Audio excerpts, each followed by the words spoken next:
The following is a special presentation of TNN Motorsports. Today on TNN, the powerful NASCAR Modifieds go green, then give way to the excitement of the NASCAR Busch North Series cars. Both series now have the same name atop their point standings. That man, Mike Stefanik, who's looking for his second straight dual championship crown. In the Modifieds, the point lead is 357. But in the NASCAR Busch North Series, it's only 17 points over second place. This afternoon, we'll follow Mike Stefanik's championship quests in the Farm Aid on CMT doubleheader.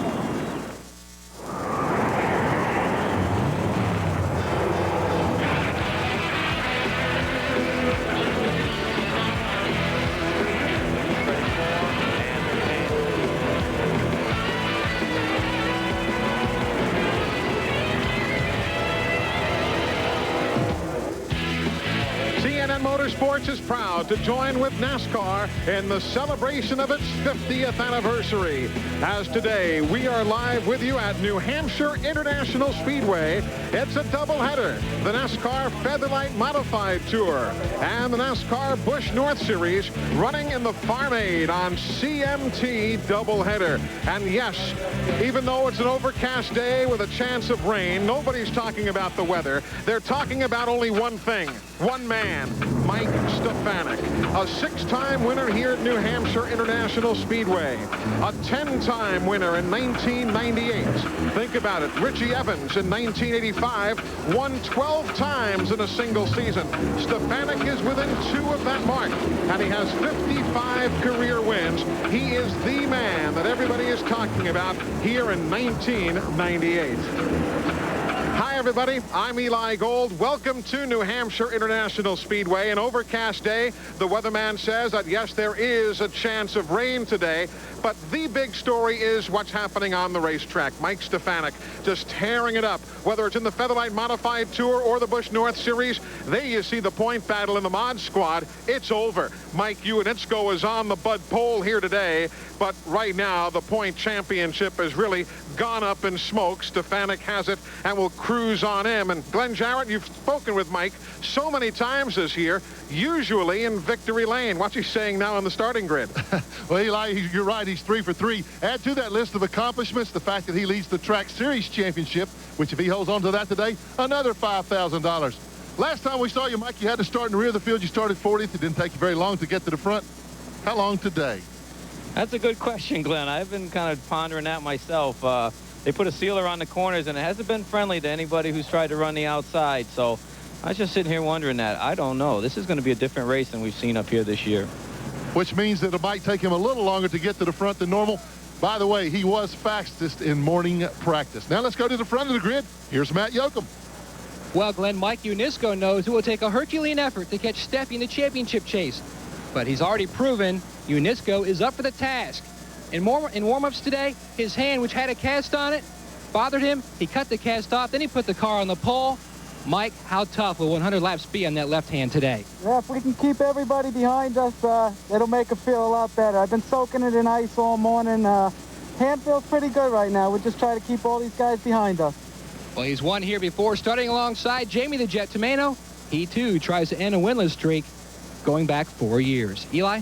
Matt, thank you, and you certainly wouldn't want to bet against Mike Stefanik here today, but there is a wild card, Buddy Baker, and that's the racetrack and the asphalt reconditioner that's been put down. Liquefied asphalt mixed with sand. It's been a guided tour to the wall for a lot of guys this weekend. That's the nicest thing I've heard talked about the racetrack. It is. It's one groove wide right now, and when the cars get on the outside, hey, it's gotten 15 cars into the wall just in practice. So the guys, you know, that are out there, they have to be very careful not to go in the corner a little bit wide and get into that new surface up there. Very dangerous, Eli. They'll have to watch it. Why am I doing all the talking? We have a guy that's an expert. He's been out there on the surface. Right. Brett Bodine joins us on the telecast today. He's qualified 16th for tomorrow's race. How'd you find the track condition here this morning? Well, Eli, the main groove, the low groove at this racetrack is in good shape. But the uncharted territory is that second lane. And as we've seen in the past here with the modifieds, they love that second lane. Now, we've got some fast cars at the back. We've got Rick Fuller, Ed Kennedy, guys that had unfortunate draws in qualifying, starting way in the back. They've got awfully fast race cars. They're going to have to test that uncharted territory to get to the front. Well, we're all going to try and beat Mother Nature here today. The drivers will try and beat Mike Stefanik. We've got races galore to talk about, so stick around. I'm glad you're able to spend your Saturday afternoon with us. We're live here in New Hampshire on TNN Motorsports. I like to sit in traffic. I always look at it as an opportunity to talk to the person next to you, but other people don't see it that way. Lighten up. Just lighten up. You know, we're all stuck in this world together. Make it happy, you know. I don't mind sitting in traffic as long as I get Chevron with Techron. I feel great no matter where I am. Make your car feel great. Use Chevron with Techron. It's a party. It's like a tailgate party.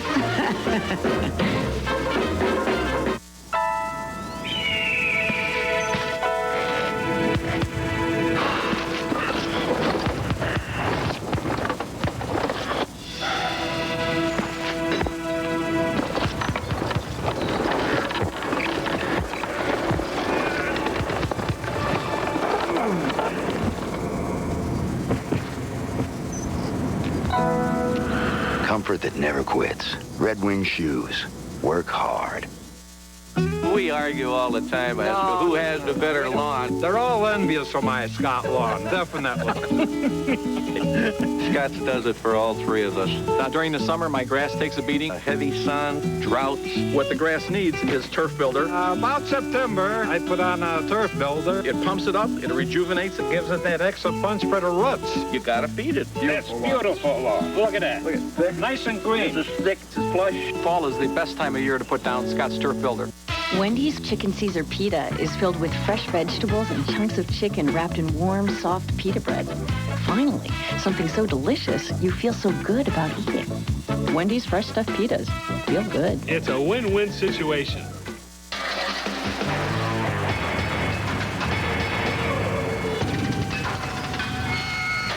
Husky, the toughest name in tools. Guaranteed forever. Available at the Home Depot. High above New Hampshire International Speedway, we're all set to help celebrate the 50th anniversary of NASCAR. The NASCAR Featherlite Modified Series and the Busch North Series of NASCAR set to go racing in twin 100-lap events, 105.8 miles for each of these NASCAR Touring Series. Let's check out the starting lineup. Fourth pole of the year for Mike Iunicko. Jamie the Jet Tomeno still looking for victory. Carl Pasteryak and Chris Kopech, who nearly won here earlier this season. Charlie Pasteryak, 6th in points. Tim Connolly has the Mystic Missile set to go. Tom Bowles and Doug French join in row number 4. Satch Worley, and there's Mike Stefanik. And boy, did he and Reggie Ruggiero ever have quite a battle here when TNN Motorsports visited this track just about a month ago. Tony Ferranti Jr. on hand here. Ken Barry in a car that Ray Evernham tested here yesterday. Brett, do you have a chance to see Ray make a few laps in the modified? Yes, I did, and he had a big smile on his face when he got out of that car. We'll show you that footage a bit later on. We want you folks to enjoy it as well as we did here.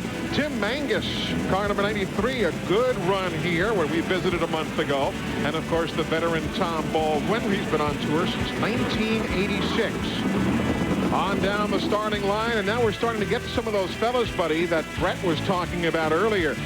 Zane Ziner and some others who had some good runs yesterday. Bruce Driver was quick in practice, but just drew that early qualifying spot and just did not get a good run in under the clock. Eli, for the people who've never had an opportunity to watch the modified run here, where you start really does not have much to do with where you finish, but due to track condition, this is the biggest track that they run on. They're usually on a quarter-mile, half-mile racetrack. They come here. This is their Daytona, their Talladega. They bump draft down the straightaways here. They really get in line. It's big Congo line. From front to maybe 15th spot, they'll run nose to tail. It's very exciting racing, but on this new surface, if they get out there, I'm looking for a lot of spin to ride first part of the race. How quick are those cars? They each use 1-inch restrictor plates on those 12-to-1 compression power plants. When we come back, Billy Ryder will be set to wave the green flag, and we'll be racing on TNN.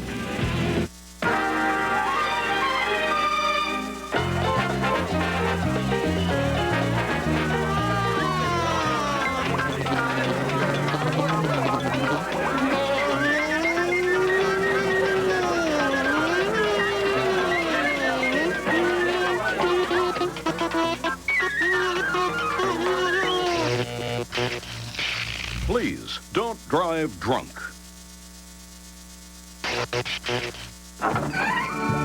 Come along. Mailman, it's been a long time. Whoa! Mailman! You grew hair. That's right. Couldn't have done it without my Rogaine.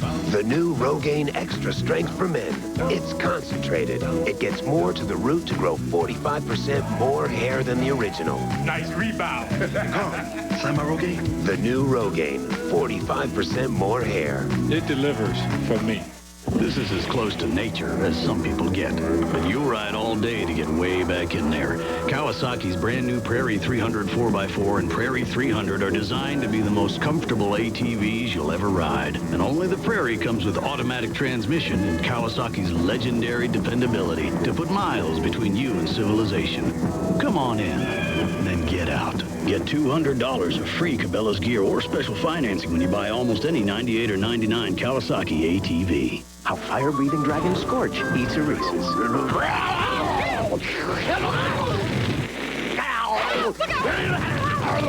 I like mine cold. There's no wrong way to eat a Reese's.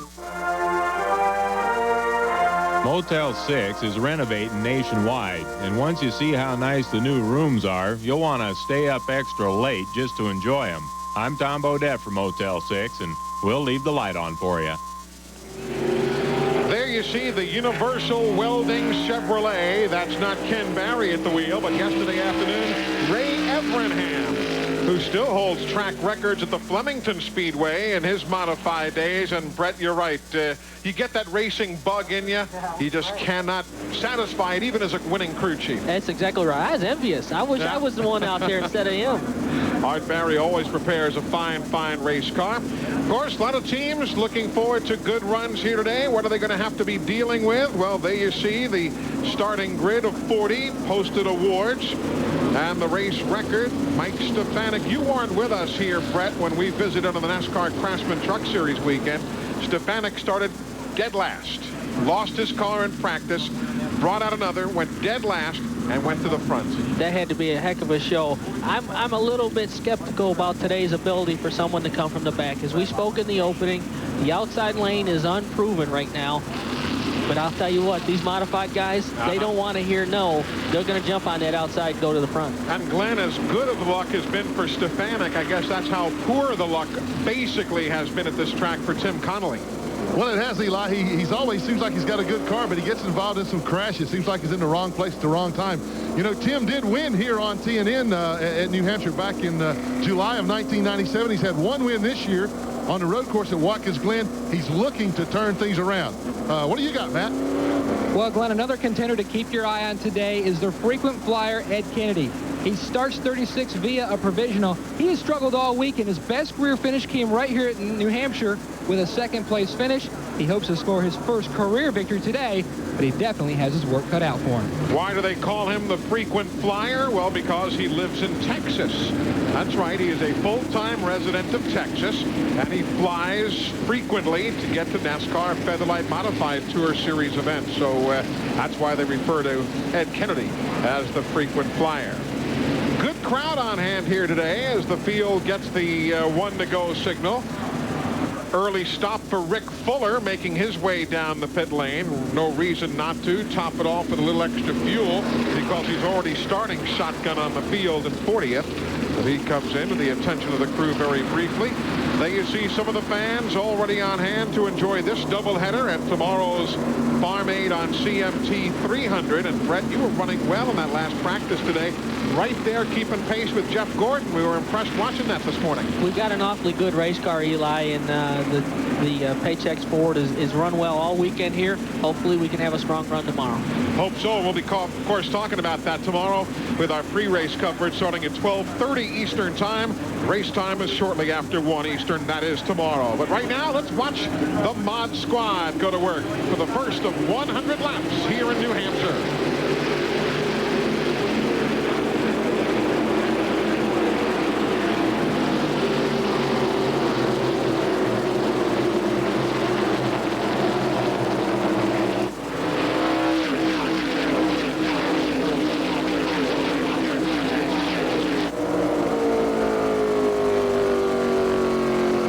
Tim Connolly.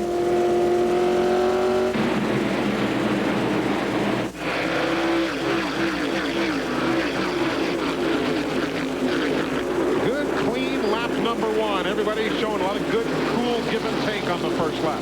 No question about it. You know, everybody knew that the outside lane was going to be a little touchy, but everybody got back in line, and now they're going to go racing. See Carl Pastriak there moving out to the inside there in the 75 car. Very good qualifying for him. And I know you ran against him in years past.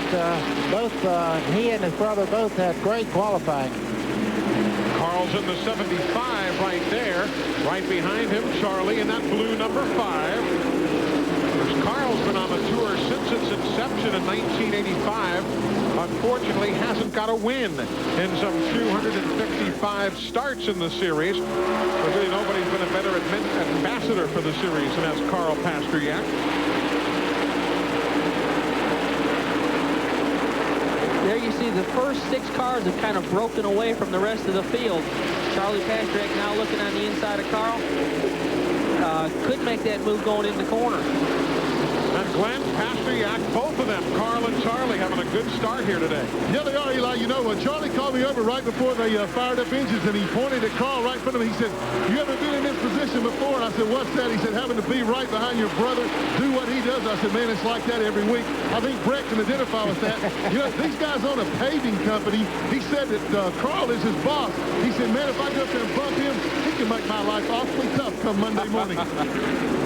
We see Tommy Bowles jumping right up there on the outside. Oh, a little contact with Carl Pastriak getting in the corner. Let Charlie get to the inside of it. Eli, you can see right there, that outside groove, Tom Bowles went to the outside there. Looked like he was going to make the move. It was too slick for him to stay out there. He actually lost 2 positions and had to fall back in line. Last time we were here, you might remember Tom Bowles didn't start his own car, started Tim DeRoyne's machine, and a mechanical problem put them in the wall midway through. Unscheduled pit stop for Jean-Paul Cyr. He's on the pit lane at lap 5 as you watch the leaders right there. Mike Ewanitsko in the 21. The red 99, Jamie Tomeno. The 16, Chris Kopech. There you see Cyr, his Chevrolet being checked over. And Bowles made a nice move now to grab 4th place away from Pastriak, right behind this group. And there comes Bowles pivoting into the picture. Bowles has a very, very quick car right now. And what he did, he waited for Carl to slip one time, and he got under him, and the pass was pretty easily made. Tom Bowles is the guy in the yellow and white modified there, running in 4th spot right now. Chris Kopech really working over the back bumper of Jamie Tomeno. He's looking for any kind of an opening that Jamie will give him. Try to get by and get into 2nd place. And right there, Ewanitsko, the leader. If you're just tuning in, as Matt Yoakum told you earlier, Ewanitsko has a broken left thumb. There's Mike Stefanik in that Burnham Boilers number 6. Tomeno on the outside there. You can see that outside groove right there cost him 2 spots just slipping up in turn 4 there one time. Right, Kopech went by. There goes Bowles. It may even cost him 3. The 75 of Pastriak, the 5 of Charlie Pastriak. Here goes Connolly. Oh, contact between Connolly there. And Tomeno. Little bump and grind coming off the 2nd turn. That allowed Jamie to get back in line. We saw Mike Stefanik trying to work that outside lane. He's trying, testing the outside lane. Caution is on the speedway right there. Turn number 4. Problems on the racetrack as the field is under yellow for the first time here today. We'll take a look at the full replay when we come back and let you know exactly what happened with Dan Avery's machine as the field is under caution. 9 laps into the Farm Aid on CMT doubleheader. For cars fueling out the door. Feel the heat radiating out of your skin. It's nasty hot. We asked some of the hottest guys in the pits to switch antiperspirants. Ultra dry degree, body heat activated. Wow, I've never seen this before. When your body heat rises, Degree Ultra Dry's powerful new form releases extra protection when you need it most. This is one of the few products that can keep up with me. It kept me dry, ultra dry. Works better than my old stick. New Degree Ultra Dry. Now more than ever, your body heat turns it on. The proof is in the pit. Is there anything else? An only real thing to do? Anything else I need except the cold and you? No, there's nothing else that'll do besides Coca-Cola. There's only you. Come on, give me a Coke, baby. Give me some of that real thing. Come on. Mack trucks are furnished by Clement Chevy Mack Sales. For all your truck and tractor needs, call Clement at 1-800-369-MACK. Visit, experience, shop Simpson World, a racer and race fan superstore, now open in Mooresville, North Carolina, Indianapolis, Indiana, Torrance, California, and Hershey, Pennsylvania. Race fans, you make the call. New LCI long-distance customers receive 30 minutes of free calling and a calling card featuring participating drivers. Don't delay. Call now, 1-888-TEAM-LCI. Under caution, that man, Dan Avery, spinning in turn number 4. We got a couple of looks for you. First one, look in the upper right-hand corner of your screen from our speed shot camera. We'll get a look as to what happened. There he breaks loose just in front of another car. Tough to tell if he might have had some help from that angle. Ed Kennedy just sliding by on the inside there. Well, as you can see right there, he definitely has a right rear that's flat, and it's off the rim there. There's the end results of it after he drove it around. You can see it's hot, too. That guy just found it out. Wouldn't want to touch that. Meanwhile, there's Tim Airy's machine being pushed around the racetrack. You see those windshields in place. If you're new to this series, that's not standard issue, Fred. When you won your races, and even to this day, the windshields are not standard issue in this series. No, not at all. Back when I drove, we had a little screen in front of us is all. Yeah.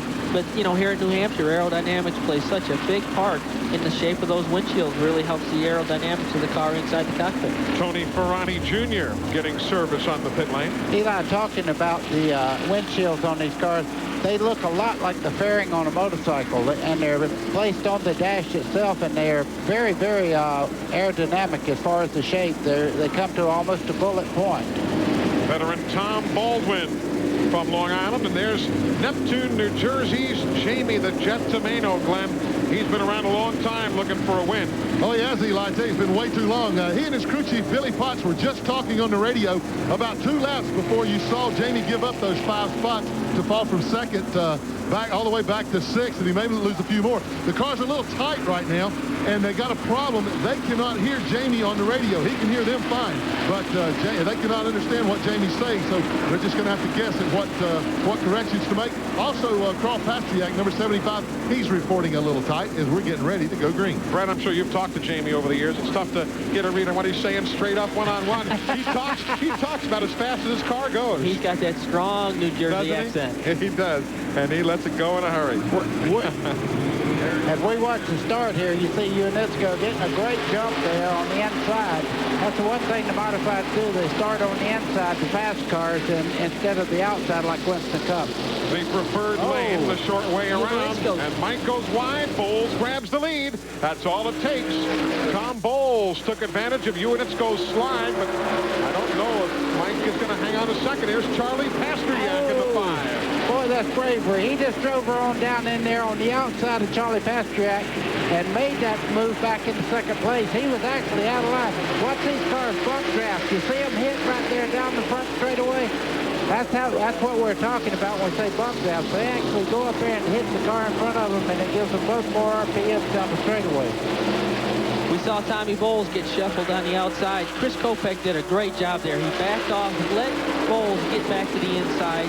You know, that's what you call give and take early in the race. That's what it's going to take to survive this race today.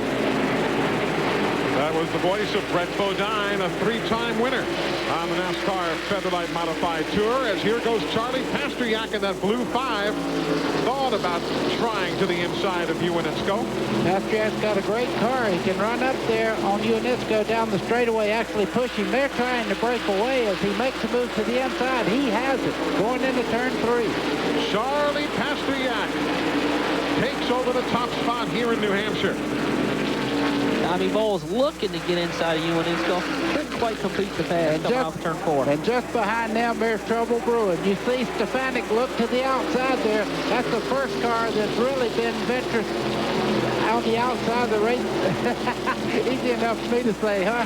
That's the first one I've seen really venture out there is what I meant to say.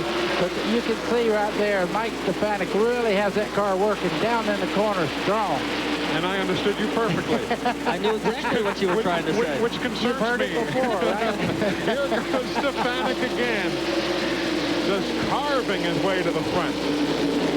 His car's really working well, obviously, as Buddy said. To be able to jump on the outside and complete a pass, his car's doing a great job. Trying Tom Bowles on the outside. A race for second there. You see Bowles going right on by Pasteryak, and along comes trouble there. Number 6, Mike Stefanik.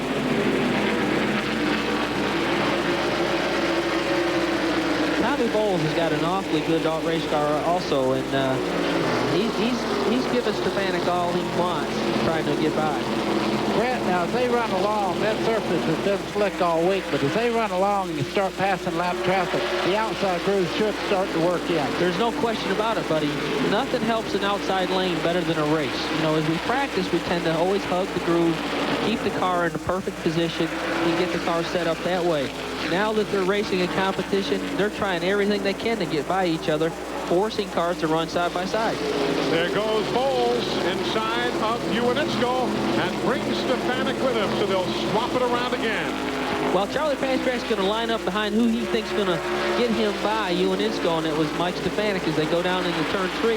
But I'll tell you what, Uinitsko, he can drive his car deep into the third turn. Yeah, and he's sticking in that outside lane there. You can see he didn't lose a thing as they're side by side down the front straightaway there to second place. That'll make him go up and say, hey, if I can do that on Stefanik, I can probably get Bowles too. So he's making a move now, Eli, trying to take over. Oh, he slipped just a little bit. Broke loose just a little bit. Stefanik to the inside. The courage meter's getting higher. That's Tim Mangus going to the garage area. You see him in the insert. Tim Mangus, who had a fine run here earlier this month. He goes to the garage early on lap number 21. Eli, this is why the people pay good money to watch the modifieds up here week in, week out. Side-by-side racing. You don't see any better racing in all of NASCAR than you see in the modified division. Those who go by the grace of God and 600 horsepower. Here, here. Stefanik in the familiar spot. He shows the way, brings Uinitsko with him. Mike Stefanik has the lead, and he's going to start pulling away if he can. So Mike Stefanik calmly picks his way to the front, and we have caution on the Speedway. Caution in turn 3 and 4. There you see Tim Harrison, who has stopped on the apron of the racetrack. So why don't we break away and take a moment here to take care of some business. Back to New Hampshire in a moment.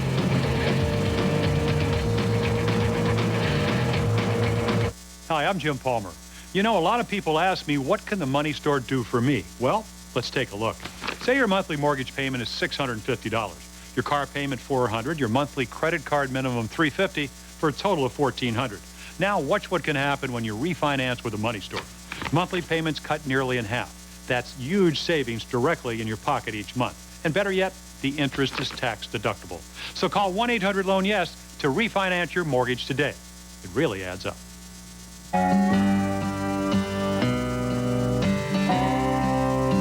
Funny thing, no matter how long it takes folks in the country to get into town, it only takes folks in town a few minutes to get to the country. That's because there's a Cracker Barrel Old Country store nearby where you can enjoy good, honest country cooking in a comfortable, friendly setting. So you can relax, enjoy your meal, and still get home before dark. The country's right down the road at Cracker Barrel Old Country Store.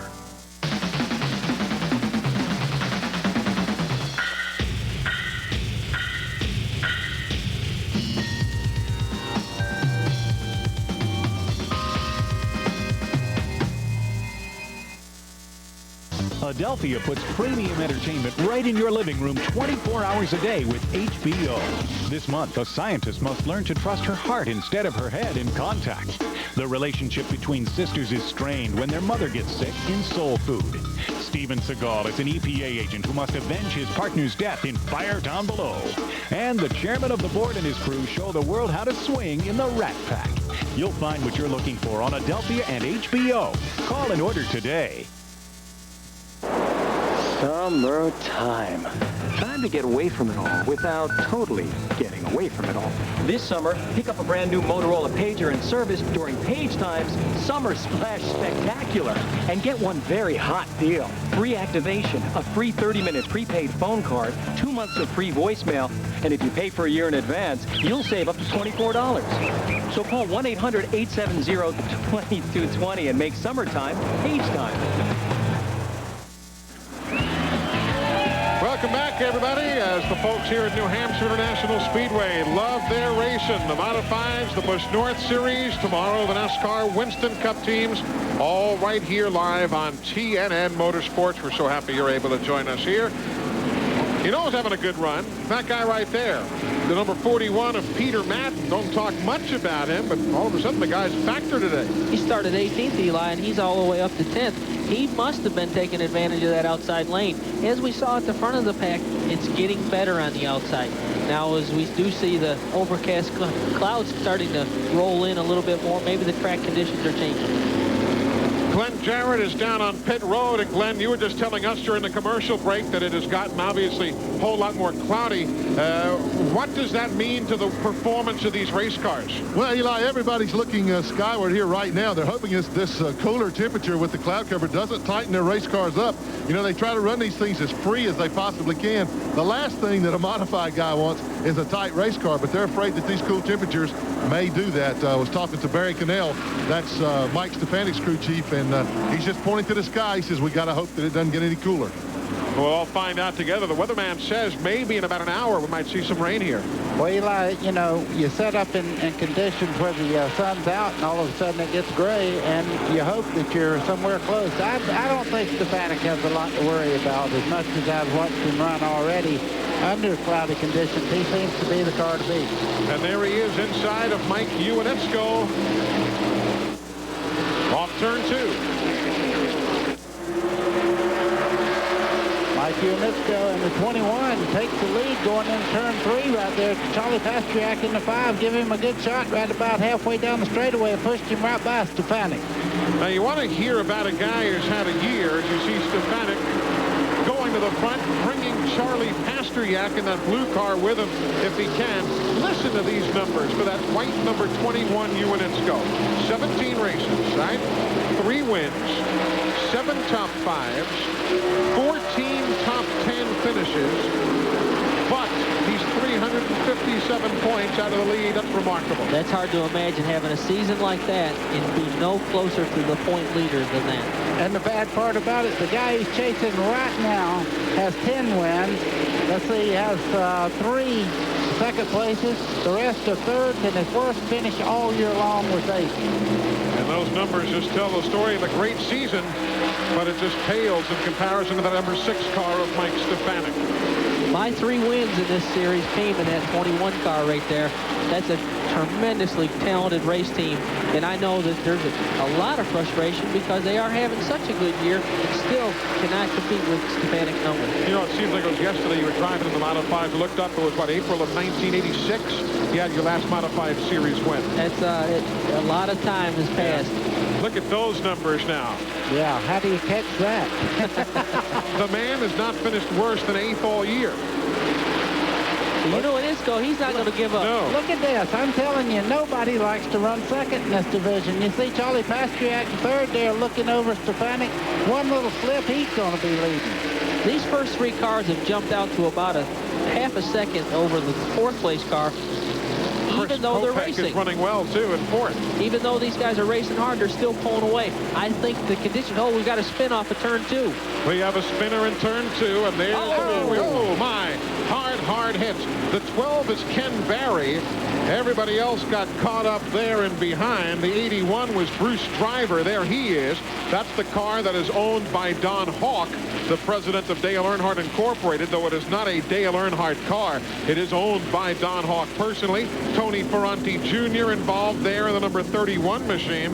But Ken Barry was the first one to spin. That's the 12, the Universal Welding car. Same one that Ray Evernham drove yesterday, and you see him moving around. That's good because he took a lick and a half. Boy, right in the driver's door. That's just really a scary accident there. You know, Brett, when driver hit, flame just for a moment went up. It's always good to see his flame to go out in a hurry like that. Probably knocked the fuel pump off the right side of the motor. That was just a momentary flame up.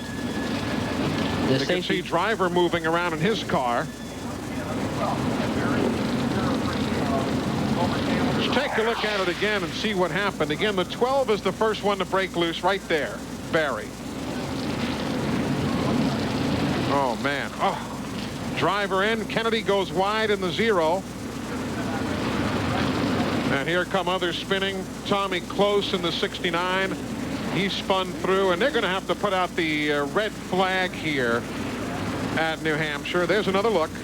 The reason they're doing that is they have to put some oil dry down over where apparently maybe the oil cooler itself was busted too on that car, so they're going to clean up because these cars are so quick through the corner. You don't want any fluids out there at all. Dave Bergman was involved. There's Art Barry, the veteran owner of that car. So the red flag is going to be displayed here at New Hampshire International Speedway. A multi-car accident in turn number 2, stopping the Featherlite Modified Tour event. Are you concerned about losing more hair? Do you wonder how much further it will go? Do you wish you could do something about it? Well, now there's a pill for men with certain types of hair loss. Introducing Propecia. In clinical studies, the vast majority of men, 83%, maintain their current hair count, and most, 66%, regrew some hair. Take it daily and you could see results in as little as 3 months. Propecia is for men only. A small number of men experience certain sexual side effects. Each occurred in less than 2% of men. Women who are or may potentially be pregnant must not use it or handle broken tablets because of the risk of a specific kind of birth defect. Talk to your doctor or pharmacist and read the consumer information they can provide. Propecia, helping make hair loss history. Most gas additives don't stand up to 104 Plus Octane Boost. Octane Boost eliminates hesitation and increases horsepower on the street and off the road. 104 Plus Octane Boost kicks gas. Guaranteed. Take no prisoners. 104 Plus Octane Boost. Hi, I'm Elizabeth.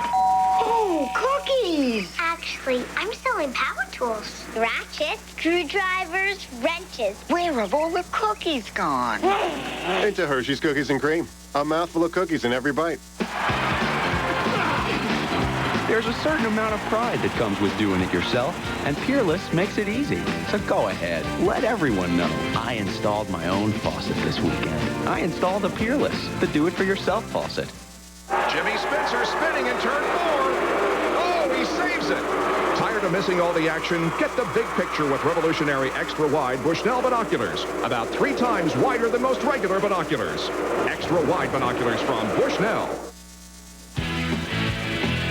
CNN Motorsports live coverage of the Farm Aid on CMT doubleheader is being brought to you by Bushnell extra wide binoculars, up to a 3 times wider view of the action. Welcome back, everybody. That is the number 81 of Bruce Driver. You see they are using the jaws of life, the Hearst tool, to help cut open the top of the automobile. Let's take a look again at this accident. Ken Barry right there, the first to go around, and watch Bruce Driver come in here. Man. Hard hit, very hard hit. Just looked like Bruce never saw him coming off the corner and couldn't avoid him at the last second. Driver had himself a good season going. Then you see those who were involved in some degree or others. You saw Pronyne pull away. Close has made it around to the pit lane and so on. Driver, when we were here earlier this year, was 26th in points, and in the last month he has moved up to 16th in points. He's gotten that full sponsorship with Pennzoil. That certainly has helped matters. But as you can see, there's Tom Bowles' car being pushed to the garage. Matt, what's the story? What put them out? Well, Eli, Tom Bowles quickly carved his way to the front. You quickly carved your way to pit road. What happened to the car? Yeah, it looks like the wiring inside the car started catching on fire. It was burning up in there, and it was smoking pretty heavily. And it was time to get out, as far as I was concerned. I hated for the Metro Batista sponsorship on the car, and the Chase family here. Been working hard, but we just can't seem to catch a break. We've had some fast cars. I wish we could be there at the end, and we might have something for them. Well, a tough early exit for Tom Bowles, his second straight DNF here in New Hampshire. That is too bad. Tom Bowles, the veteran of this series and the the Busch North Series as well. He has run there and run well. It's not been a good weekend for a lot of guys. Ted Christopher had hoped to do double duty here this weekend. Had a poor qualifying effort in the modified car. Wins the Bud Pole for the Busch North Series. It's just been that kind of a weekend, Brett. Well, I'll tell you, not only in those divisions, but in the Winston Cup division, we've had a lot of cars. Teams have to go to their backup cars, and we had teams that even have wrecked both cars. Yeah. And, it's been a real treacherous weekend trying to get the car up to speed, getting ready for qualifying. Earlier today, we saw Mark Martin's Busch Series trailer, his big truck pull in, the Winn-Dixie machine. They were bringing another backup for Jeff Burton up in the back of that. I mean, it's been that kind of a weekend. Well, as you see, the red flag continues now. It's been out on the racetrack for better than 4 minutes after that grinding crash in turn 2. We'll be back with more in just a moment. Man, this gray hair makes me look old. And do what I did. Get rid of it. You were gray? I never knew that. No one can tell you use the remarkable hair coloring called Just for Men. Simply shampoo in, then rinse. In only 5 minutes, this unique Just for Men formula blends away the gray, actually matches your gray to your real color. Even I can't tell what used to be gray. Thanks. Just for Men. Looks so natural, even friends can't tell. I like to sit in traffic. I always look at it as an opportunity to talk to the person next to you. But other people don't see it that way. Lighten up. Just lighten up. You know, we're all stuck in this world together. Make it happy, you know. I don't mind sitting in traffic as long as I get Chevron with Techron. I feel great no matter where I am. Make your car feel great. Use Chevron with Techron. It's a party. It's like a tailgate party.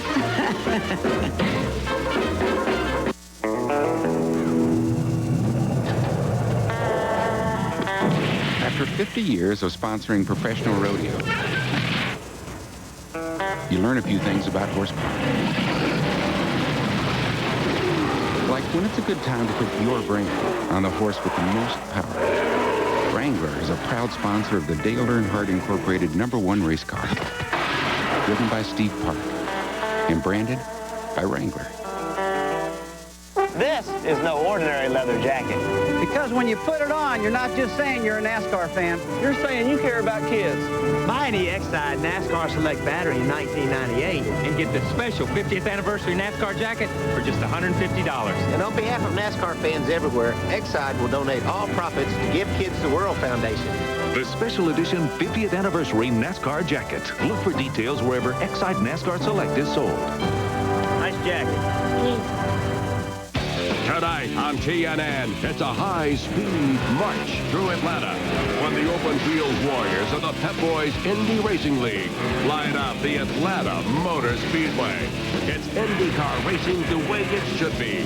Wheel-to-wheel competition on the high banks, under the lights.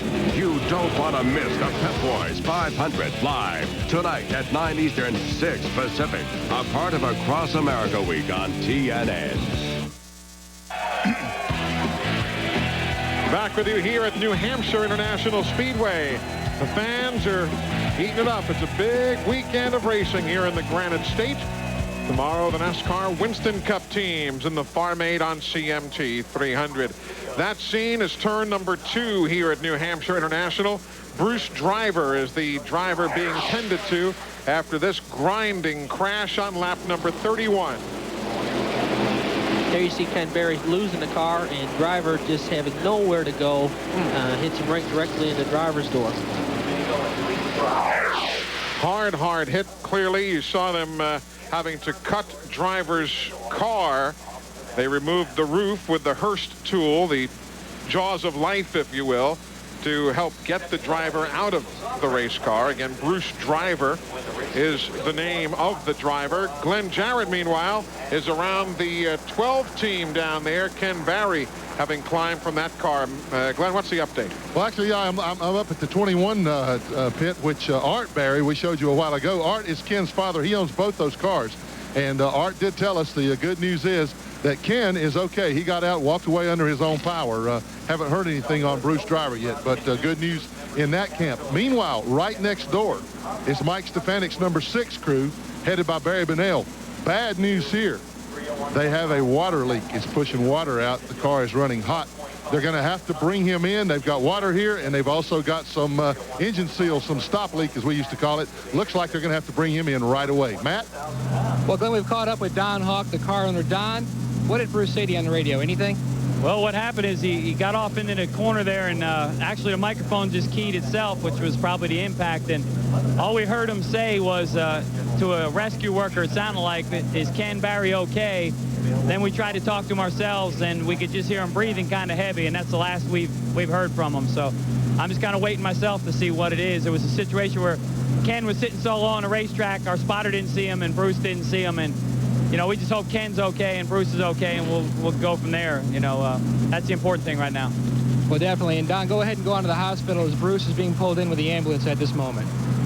Again, Don Hawk is the president of Dale Earnhardt Incorporated, but that is a personal Don Hawk venture. That is not a Dale Earnhardt-owned car that Bruce Driver is in.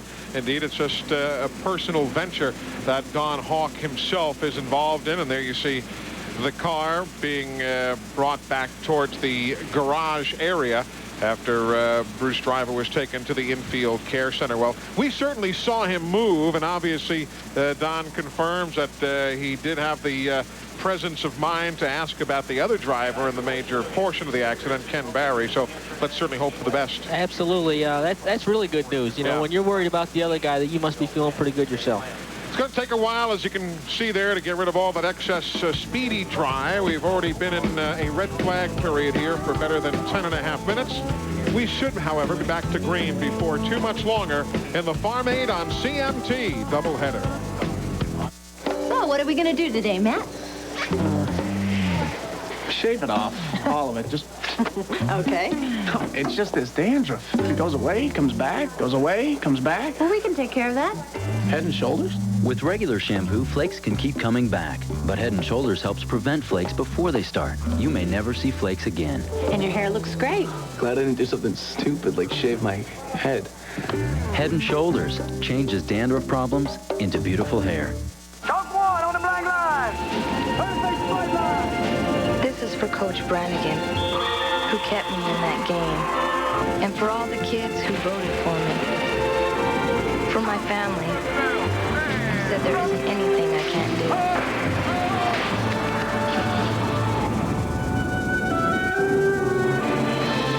And for myself, who believes in it.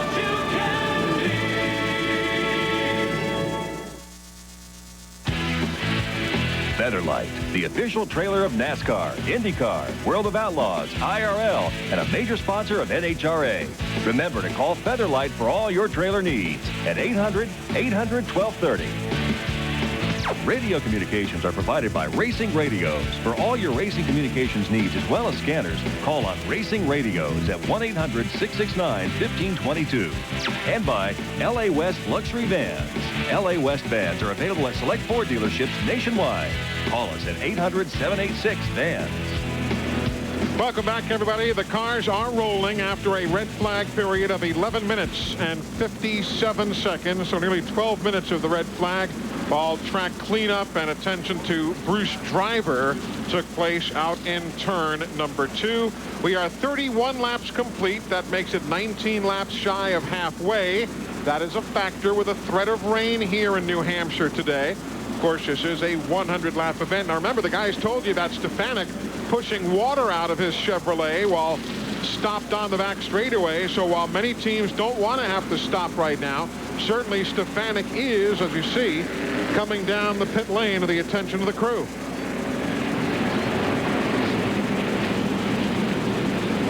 Very unfortunate situation here for Mike Stefanik. Car capable of winning the show. Now he's got to come down pit lane. Going to have to start way in the back, and that's going to be a tall order even for Mike Stefanik to accomplish. But we've seen him do it before. Glenn Jarrett's down there on the pit road as Stefanik is on his way in. Yeah, Eli, the other thing that this does, they wanted to pit around lap 60 to have about 40 laps on the second set of tires. Now, they're not going to change tires this time. This is all the engine, but they're going to use these tires up pretty bad trying to get back to the front, if indeed they can do that. You can see Barry Cannell over there on our left-hand side of the engine with the bottle of ceramic seal there. They're going to pour that right down in the engine. They're trying to get the cap off. You can see the steam coming out there.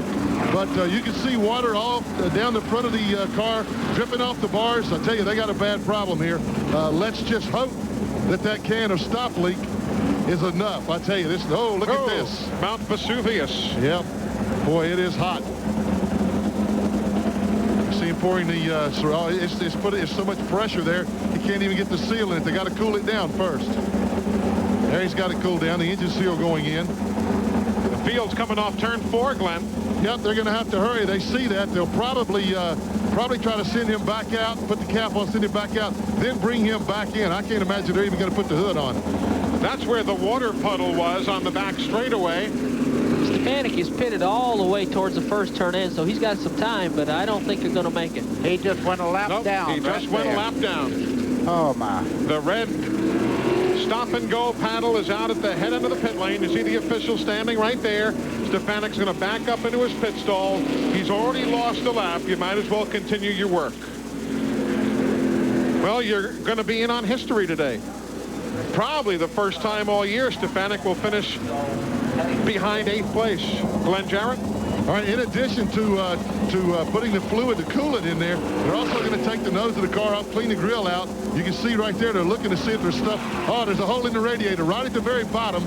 On the bottom right, as I'm looking at it, there's a little puncture in the radiator. Mike is backing up again. Didn't quite understand that. Well, you can do some of that stuff when you've got a 357-point lead in the championship. Yeah, I just was a little curious as to why he backed up. I couldn't even think of anything to make up about that, guys. The hood's going back on, so and as I'm standing here, the little leak in the radiator looks like it has stopped right now, so maybe they got the problem corrected. They're going to put him back out there. That's Tim Connolly on the racetrack now after making a pit stop. They're rolling the dice here a little bit, Eli. You know, threat of rain, not sure exactly what the weather's going to do. They bolted 4 sticker tires on that car. They're hoping that it doesn't rain. Yeah. And they're going to have 4 fresh tires on. When everybody else pits, they're going to probably keep that track position and stay on the racetrack. We were talking about Stefanik's point lead. Look at those numbers right there. Compare the smallest margin of a championship win. How about 1995? Tony Hurstman by 3 points over Steve Park. And look at the other side of the ledger in 1991. Stefanik by 439 points over a darn good competitor, Jeff Fuller. That's for sure. That was an unbelievable margin between those two. Stefanik's back in the pits. As you see him coming down right now, they're going to try to somehow block that radiator off where it does not leak, but that's awfully tough to do without changing it. Yeah, they're working. They were working on the flues in there. You saw Barry Cannell trying to pinch it off. They've got the ceramic seal in there. Hopefully, all that will take effect. They're going to install the grill back on the front. The field getting the 1-to-go signal back to Glenn Jarrett. Yeah, guys, they left the screen off to keep all the trash from getting in the front of the race. The very nose screen, they left that off, so they had to bring Mike back. He's not going to lose any further track position, but he almost lost another lap. There's Tim Connolly back on the pit lane yet again. He was in moments ago. They've got some tin snips up there working on the front of it. I wonder if they've got an overheating problem. Maybe they're going to open up the grill, work on that. The Mystic Missile Racing Team. Boy, have they ever had successes over the years with different drivers. But it's like NASCAR Winston Cup. Same list of suspects every week up there battling for the win. That's a tremendously talented race team also. Yeah, I do believe they've got an overheating problem. They've tried to bend the screen out of the way to allow more air into the radiator. Is that it, Glenn? Oh, he hit the nail right on the head, Eli. That's what they did. They cut that screen away just to get more air in there. So, you know, that's really unusual because as cool as it is out here, I mean, the last few times we've been here, it's been really, really hot. This is the coolest day that we've had, and the guys are running hot. This is the end of the racing season in New Hampshire, basically, and the right temperature's quite comfortable. We're back to racing now. Mike Uinitsko in the white car, Charlie Pasteryak in that blue number 5, Chris Kopech in that number 16. They're battling first, second, and third. The 3 is Tony Hirschman. He's now in third. So you've got the first blue car is Charlie Pasteryak. The next one is Tony Hirschman. Lenny Bowler's car. Tony Hirschman's probably one of the best drafters as far as understanding how to draft for the modified of anybody in this field. He works his way right up there right now. Look at him take that outside line for Charlie Pasteryak and just rocket off that corner there with Uinitsko. And here comes the Reg. Another guy that we've been waiting to get to the front, and he has arrived, and it's Reggie Ruggiero. That's the number 2, that red number 2 that has now moved into the middle of that mix. Remember, that's Stefanik and Ruggiero combined have won 12 of the 27 modified races ever run here in New Hampshire. And for the lead, there goes Hirschman inside of Uinitsko. Hirschman took a kind of a wide apex getting in the corner there and took the racing line away from Uinitsko, so he didn't have to contend with him in the center part of the corner. Started 12th with 3 wins here, but Uinitsko comes right back, and here comes Reggie Ruggiero for second. Oh, little contact there. You can see the 2 cars wiggling around there. Ruggiero is really driving his heart out right now. Now, he's on Hoosier tires. These other cars, a couple of them are on Goodyear there. This is a weird tire battle that these guys are going through this year. Back and forth. 1 week, Hoosier will have the advantage. The next week, the Goodyears will have the advantage. We saw the 57 there, Bobby. The guy he got in very deep going in the first turn. Nearly got himself up into the marbles, up into the loose stuff. Got his car back under control. He's lost several positions. Reggie's fighting that car pretty hard coming off the corner. I noticed he's very loose, but right now it seems to be working for him. He's able to run the center part of the racetrack. Now watch him turn down off the corner, left side all the way down, but you see him slip right there. Yeah, his car's awfully loose under throttle. He's going to have a hard time keeping tires on that car as we get farther into the event. There's the lead again. Hirschman in the blue, Uinitsko in the white. Hirschman takes the lead here in New Hampshire. No one wants to run second. No. And these guys want to lead this race. And again, we don't want to overstate it, but as it's getting darker, the crowds are rolling in off of turn 4. And if the weatherman is anywhere near right, we'll be closing in on the finish when the rain is due to hit. And if that is the case, you never know when it gets here. You want to be in front. Uinitsko going back into the lead into turn 3 right there. Hirschman caught on the outside. Uinitsko told me yesterday, hey, I need to win. I got a pair of twins on the way. He does. That's good incentive. Here again goes Hirschman. Folks, this is modified racing. Yep. This is what it's all about right here. Did you see Hirschman just then? The back of the car jumped out about 3 foot. He never cracked the throttle. Here comes Uinitsko back on the bottom, Eli. Remarkable. You'd think they were running the half mile of a short track at Riverhead. And what that does, when they switch around like that, that opens the air up for everybody to draft up. You see how tight the competition's become now. Charlie Pasteryak back in the fight again. Oh, a lot of contact there. The guys, yeah, you're not supposed to do that with open wheels. Charlie Pasteryak trying to take advantage there in the 5. He'll get help from Chris Kopech in that red. Oh, spin. That's going to be Jack Bateman, who spins off, the former Claremont Speedway track champion. That's off turn 2. No yellow. No caution. Bateman pulls away. We're staying under green.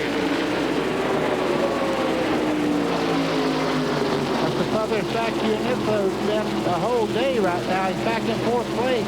I think what happened there is his spotter might have told him there was a spin-off too, and he got out of the throttle and got passed by 2 or 3 cars on that one lap. And look who's coming up. You see Rick Fuller, you see that red number 8 at the end of that line? You talked about him, Brett, on the pre-race, starting way back because of the bad qualifying, but he's been quick all weekend, and here he comes to the front. He's trying to do what Mike Stefanik has done, start 40th, shotgun in the field, trying to win this show, and he's got plenty of race car to do it. Rick Fuller won at Stafford Speedway, the last race that they've had before they got here. We got a smoker off turn 2 over there. Billy Woods. Everything looks pretty clear right now. There is Woods in the A.W. Miller machine, running in 11 at the time of his problems. Man, you got to love this. I'll tell you what. Pastor Yak for the lead. It's like throwing a bunch of marbles out of a sock. I've never seen anything like this. They pass, and they pass some more. Pastor Yak ahead of Hirschman, ahead of Kopech for the second. Here comes Ewanitsko back, and here goes Hirschman in the outside, number 3. Charlie Pastiak's not giving him an inch there. They were just inches away. As you say, if they touch these tires, it really upsets the cars. But these guys are going at it like you got full fenders on these cars. And folks, those 3 and the 5 cars, they are not teammates. They look similar, the cars do, but they are not from the same racing stable.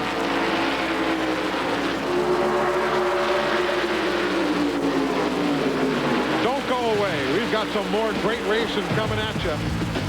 3 laps shy of halfway for the Featherlite Modified Tour of NASCAR. We argue all the time as to who has the better lawn. They're all envious of my Scott lawn, definitely. Scott's does it for all 3 of us. Now, during the summer, my grass takes a beating. A heavy sun, droughts. What the grass needs is turf builder. About September, I put on a turf builder. It pumps it up, it rejuvenates it. Gives it that extra punch for the roots. You gotta feed it. It's beautiful lawn. Look at that. Look at thick. Nice and green. It's thick, it's flush. Fall is the best time of year to put down Scott's turf builder.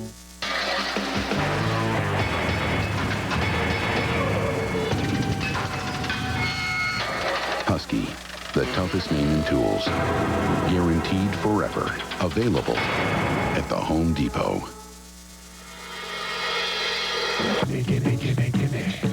Don't fight it. You're in the chocolate zone. Indulge it with sweet escapes, real Hershey's chocolate, and less fat. This week on Motor Trend, it's an off-road comparison test of the world's biggest pickup versus the world's largest ATV.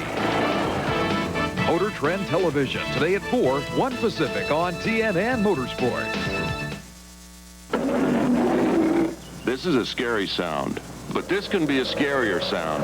It might be just a small transmission problem or one that'll take a big bite out of your wallet. Bring your car to AMCO. It can be a jungle in there. AMCO, AAMCO. Call AMCO Transmissions at 864-0049 or visit AMCO at 9 Green Mountain Drive, South Burlington. Get ready, go to work, make dinner, clean up. So when do I shop for clothes? Right about now.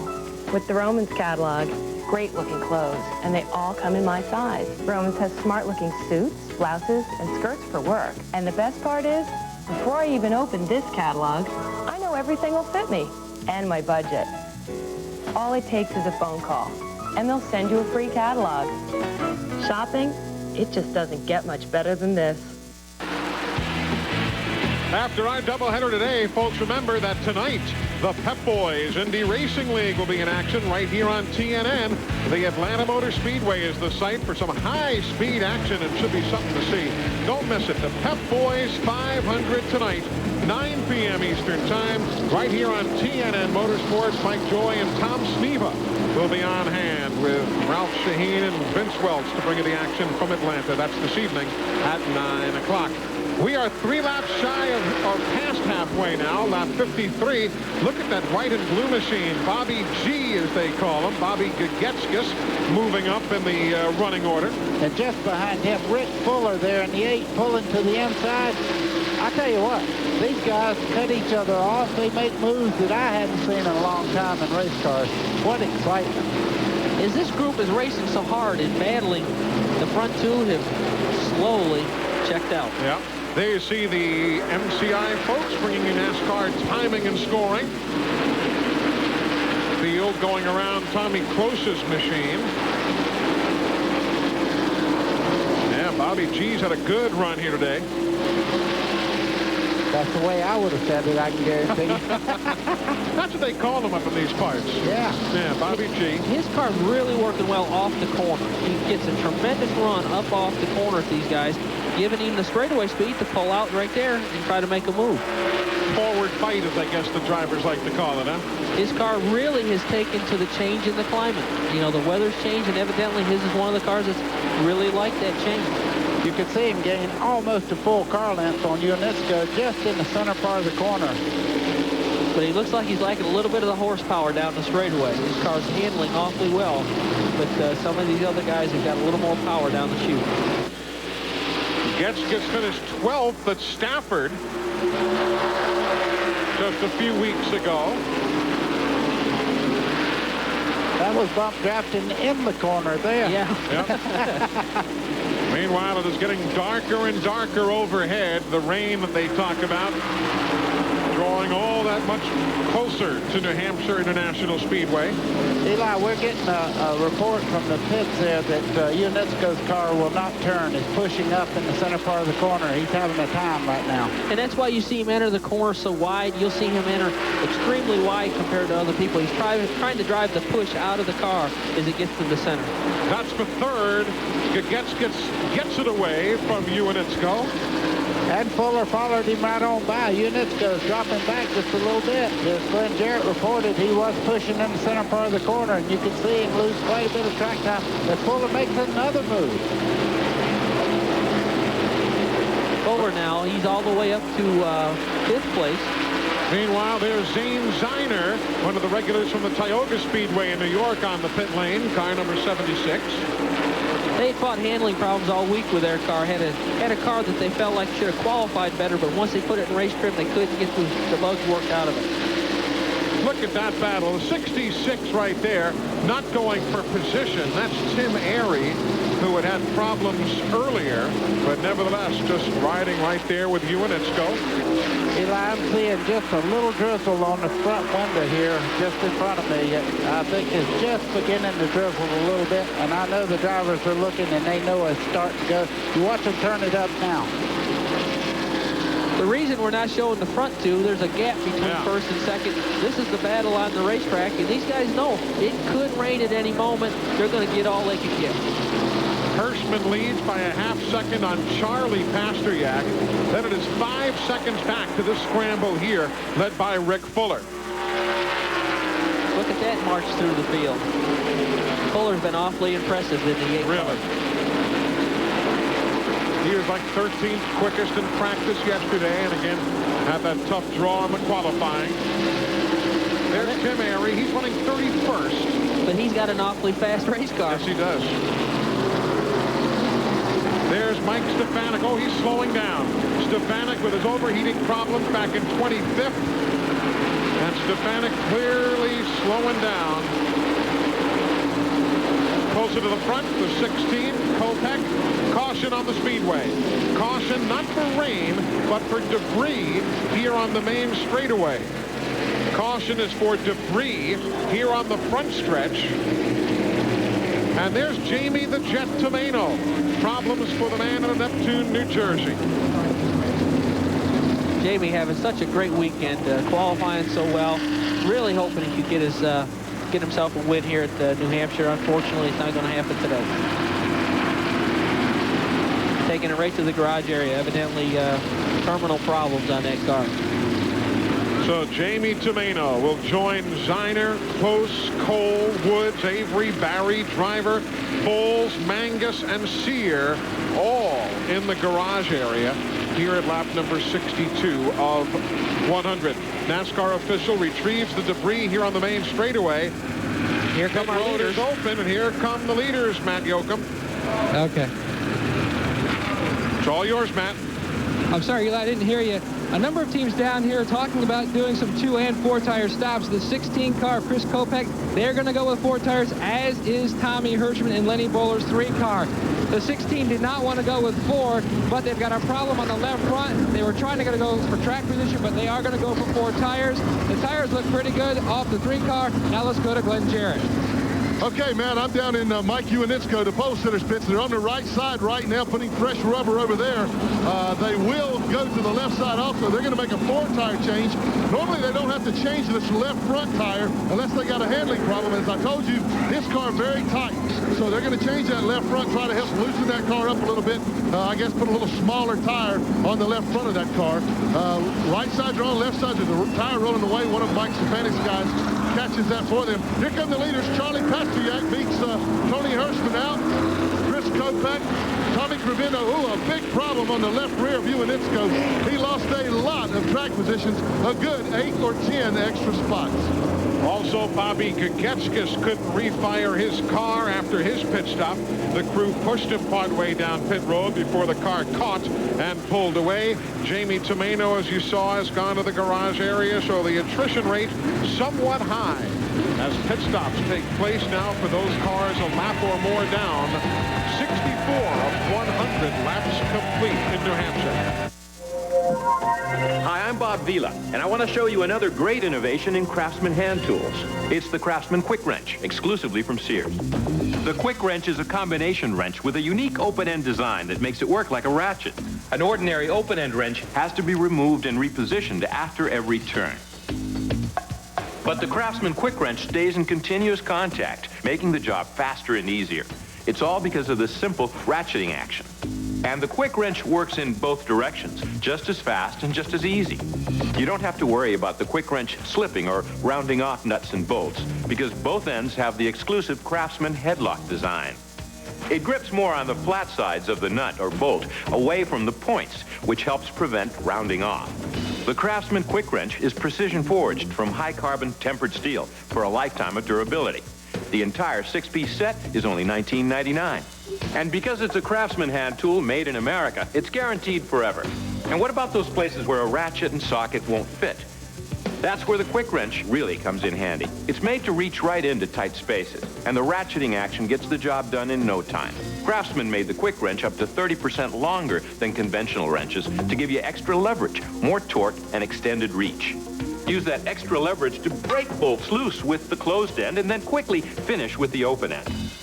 The Craftsman Quick Wrench can be used almost anywhere, in the garage, in the yard, and in your home. No toolbox is complete without a Quick Wrench set. The Quick Wrench is a genuine breakthrough for Craftsman hand tools. Just one more example of how Craftsman makes anything possible. And because it's from Sears, your satisfaction is guaranteed or your money back. Call now to order your set of 6 Craftsman Quick Wrenches in standard or metric for only $19.99, plus shipping and handling. Use your Sears card or other credit card and call 1-800-924-7733. That's 1-800-924-7733. Call right now. Welcome back, everybody. You're with us just in time for the green flag after that quick caution for debris. The second car in line, that yellow one, that is your race leader.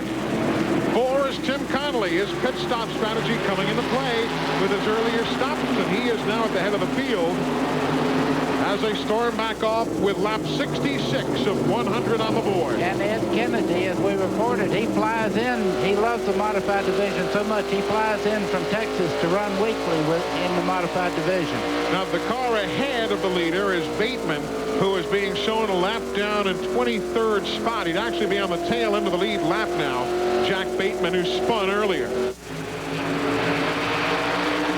He's going to get out of the way and let these leaders race for the win. That's a great gesture on his part. And boy, have we got a pack of cars trying to get to the front of this field. It's a dandy. Meanwhile, Mike Stefanik watching all of this from the garage.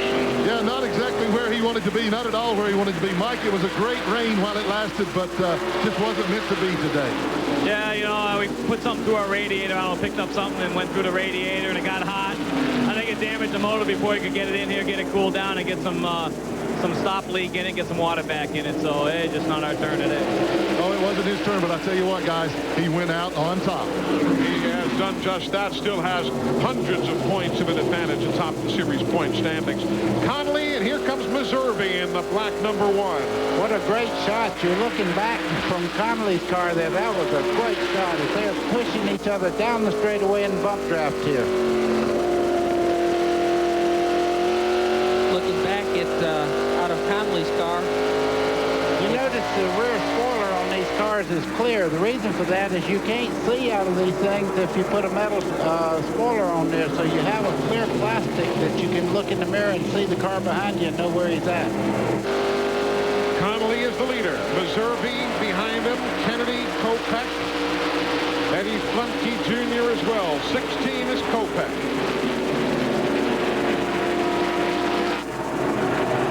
The black 1 is Meserve.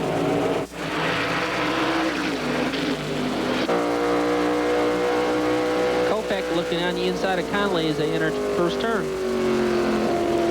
Connolly can't keep his car down low. He's moved up out of the groove just a little bit as you see Meserve go right on by. Good battle for the lead. Meanwhile, at the infield care center, Matt Yoakum has an update on the drivers who were involved in that earlier accident that brought out the red flag. Matt? Eli, track officials have released a statement saying that Ken Berry was examined and released. Bruce Driver, the guy that we were most worried about, apparently he has been transferred to a local hospital in Concord, actually, as a precautionary measure. He is alert, and so hopes are pretty high for Bruce Driver after a very, very scary crash here today. And that is Tim Arison. You saw him slowing right there. There he is. That is Arison, not Harrison.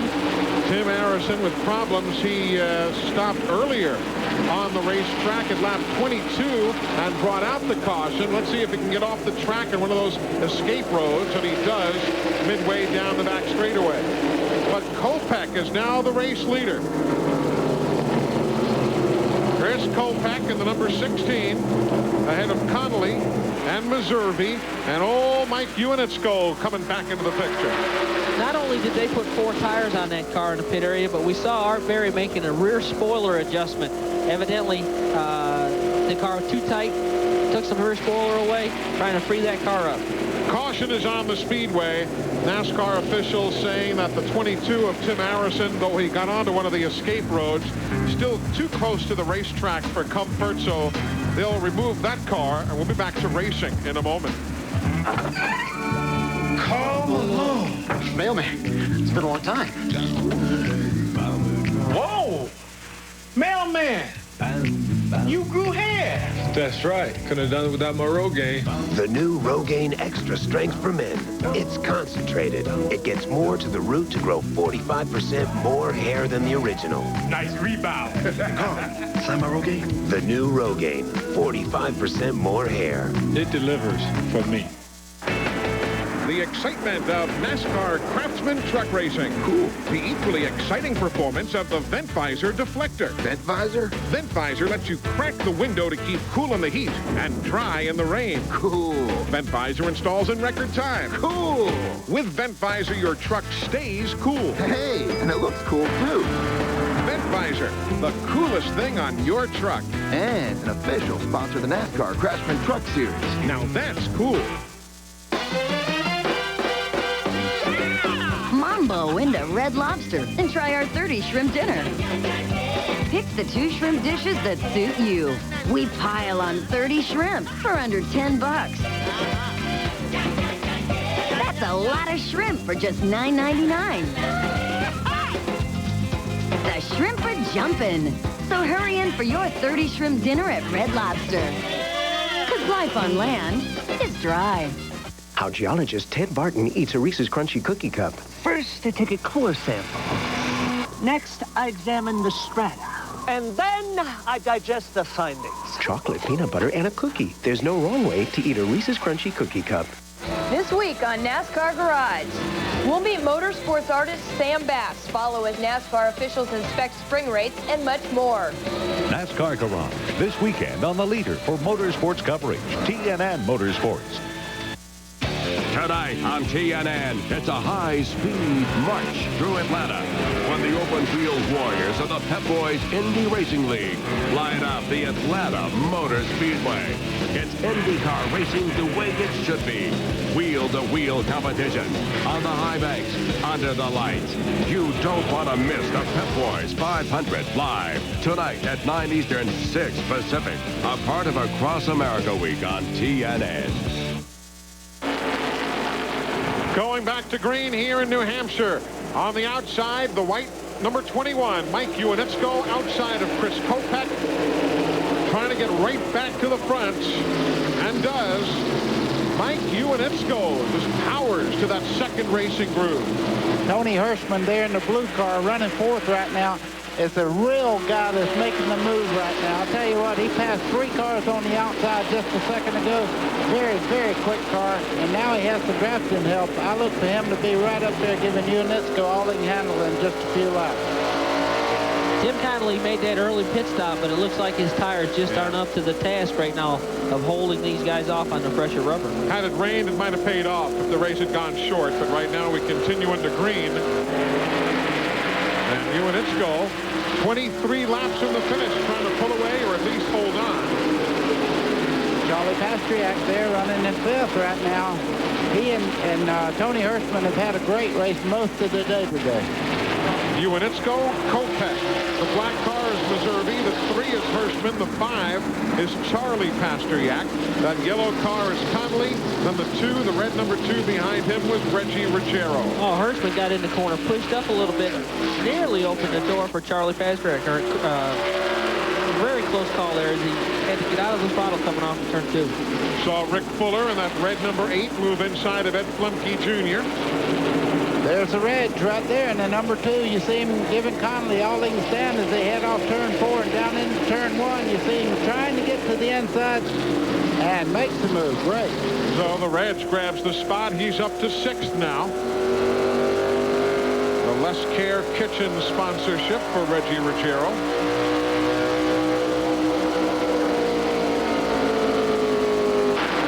Boy, that shows a good handling race car right there. Down the straightaway, Connolly actually pulled back up on Reggie Ruggiero, but then when they started off in the corner, Reggie just pulled off about 2 car lengths. The 41 is Peter Madden, that red number 41. He's running for position. He's in 8th right now. He's going to be trapped behind this lap car as they come off of turn 2. Rick Fuller on the outside. And Fuller and Madden are battling for position, 8th and 9th. Fuller inside of Connolly.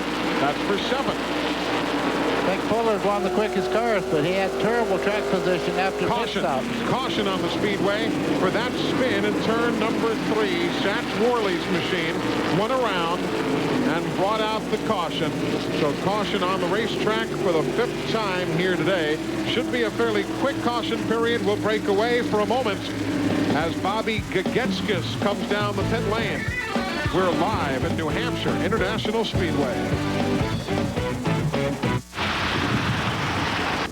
Morning. Canyon County road crews have been working round the clock removing fallen trees that knock down power lines as thunderstorms rip through the region. And it looks like the worst is...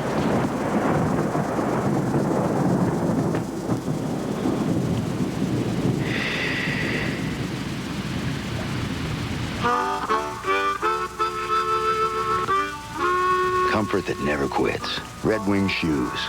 Work hard.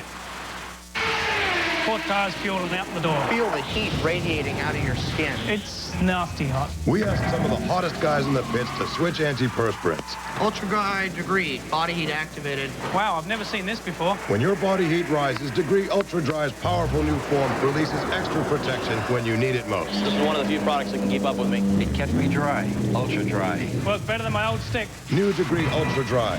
Now more than ever, your body heat turns it on. The proof is in the pit.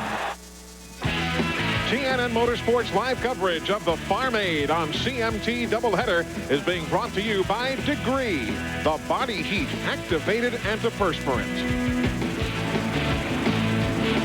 Welcome back to New Hampshire, and remember, Chance for you to experience country.com is available to you right now on your personal computer.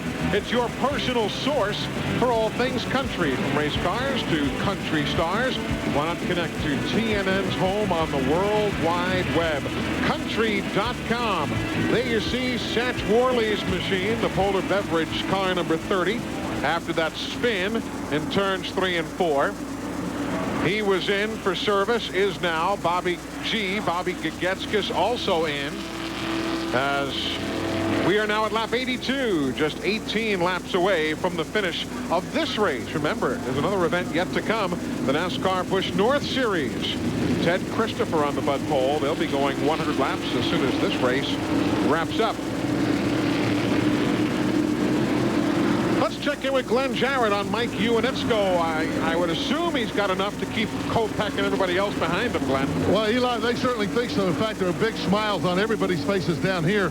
The adjustments they made, loosened the car up, got it right for the weather, the track conditions right now. Mike says he loves the car. He just can't wait for this thing to finish and get to victory lane. They think they got this thing in the bag. You never know, but he's awfully strong. He's one of the guys, Brett, you never really hear about being discussed as a fellow who's moved south. He's a great racer up at Riverhead, all across Long Island, on the tour. You never really hear his name about a move south. Tremendous amount of driving talent. I remember when Mike came onto the scene, just as I was leaving the modified division, he was running a few selected events, and tremendous competitor right out of the box. He's a big fella, too, real tall, broad shoulders. That's kind of himself into those cars as Billy Ryder emphatically waves the green. It's not shoulders we need now, it's feet. He needs a big right foot, and he drives her down in the corner, holding off second place there. Ioannidze was asked yesterday if the right situation was to come along, would he move south? He said absolutely, but it would have to be the best. Now let's see what happens. Chris Kopech in the 16 trying to make the move. They work around the 33 of Wade Cole, who's back from the garage area. Okay, let's see whether Kopech has some power to the outside. Not enough. Look at Hirschman in that blue number 3. He's got a lot of pressure from Reggie Ruggiero in the 2 there. He's trying him on the outside as they go down the back straightaway. Oh, a little contact there with another car down through there. Kopech, he's giving Ioannidze all he wants right now. Mike's doing a heck of a job keeping up with Ioannidze for the lead. 14 laps remaining to settle this one. Hirschman on the outside there trying to take third place away. You see him trying that outside groove. It looks to be run in pretty good now. He's good momentum up out of turn 2. That's second. Meservey is third in the 1 machine.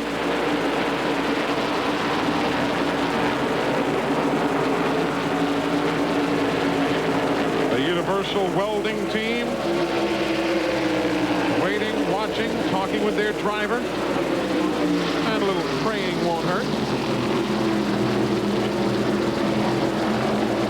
Kopech looks to be just as fast as anyone there. Running the second, trying on the outside now. And Ioannidze going down into turn 3 the hard way.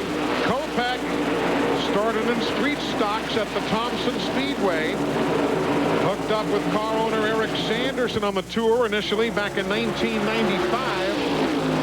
Looking for that win.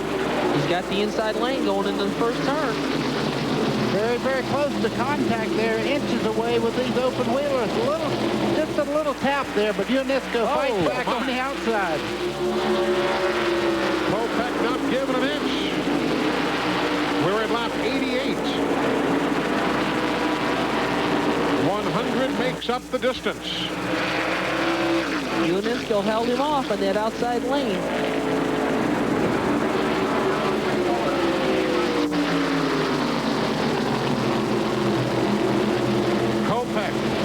Winless in his Featherlite modified tour career. Oh, contact.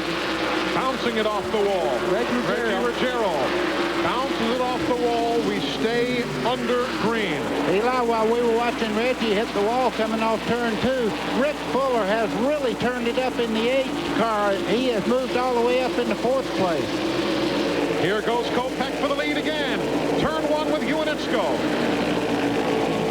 UNITSCO has experienced wins on this tour. Kopech finished second this year at Stafford, his career best.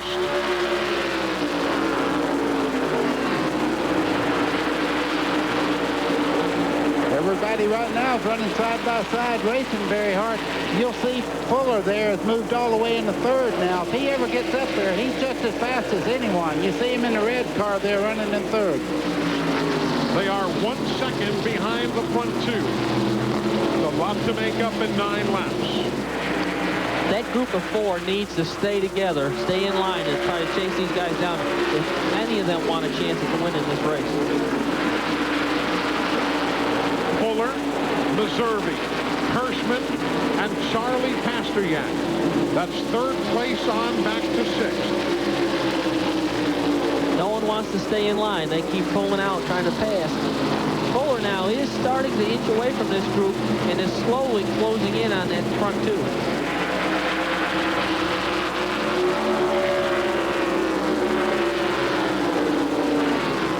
Here comes Hirschman in the 3 on the outside. That's for 4th place Strong against move. Meservey. Strong move on the outside going into turn 2. And here comes Pasteryak.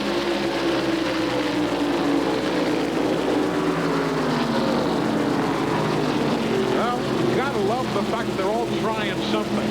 They're all trying something, but I tell you what they're not trying. They're not trying their leader right now. Nobody. UNITSCO has moved out to about a 7 or 8 car length lead over 2nd place. The real battle's right here. Charlie Pasteryak in the 5 right now trying to make a move. There's the lead. Back to 2nd place, Kopech. Matt Kopech's given it all he has. He might have just used up his tires in those big forays to the front. Well, I just talked to his crew chief, Brad LaFontaine. He told me it doesn't look good. Being real racy with the 21 car has heated up the tires, and the car has now gotten tight. If nothing else, though, he'd match his career best. That's 2nd at Stafford earlier in the year. Here comes Hirschman on the outside right now of Rick Fuller. You can see these 2 cars very evenly matched. That's for 3rd place. Rick Fuller in the 8, Tony Hirschman in the 3. The last couple of laps, Hirschman's tried every lane possible to get by Rick Fuller. Fuller's really protecting that inside, as we see there. He'll give him the outside, but he's not going to let him get away driving in there on the inside. He's going to take it, too. As you can see, they're locked in the side-by-side battle as they head off turn 4. Hirschman got a strong run off of turn 4 and pulled by.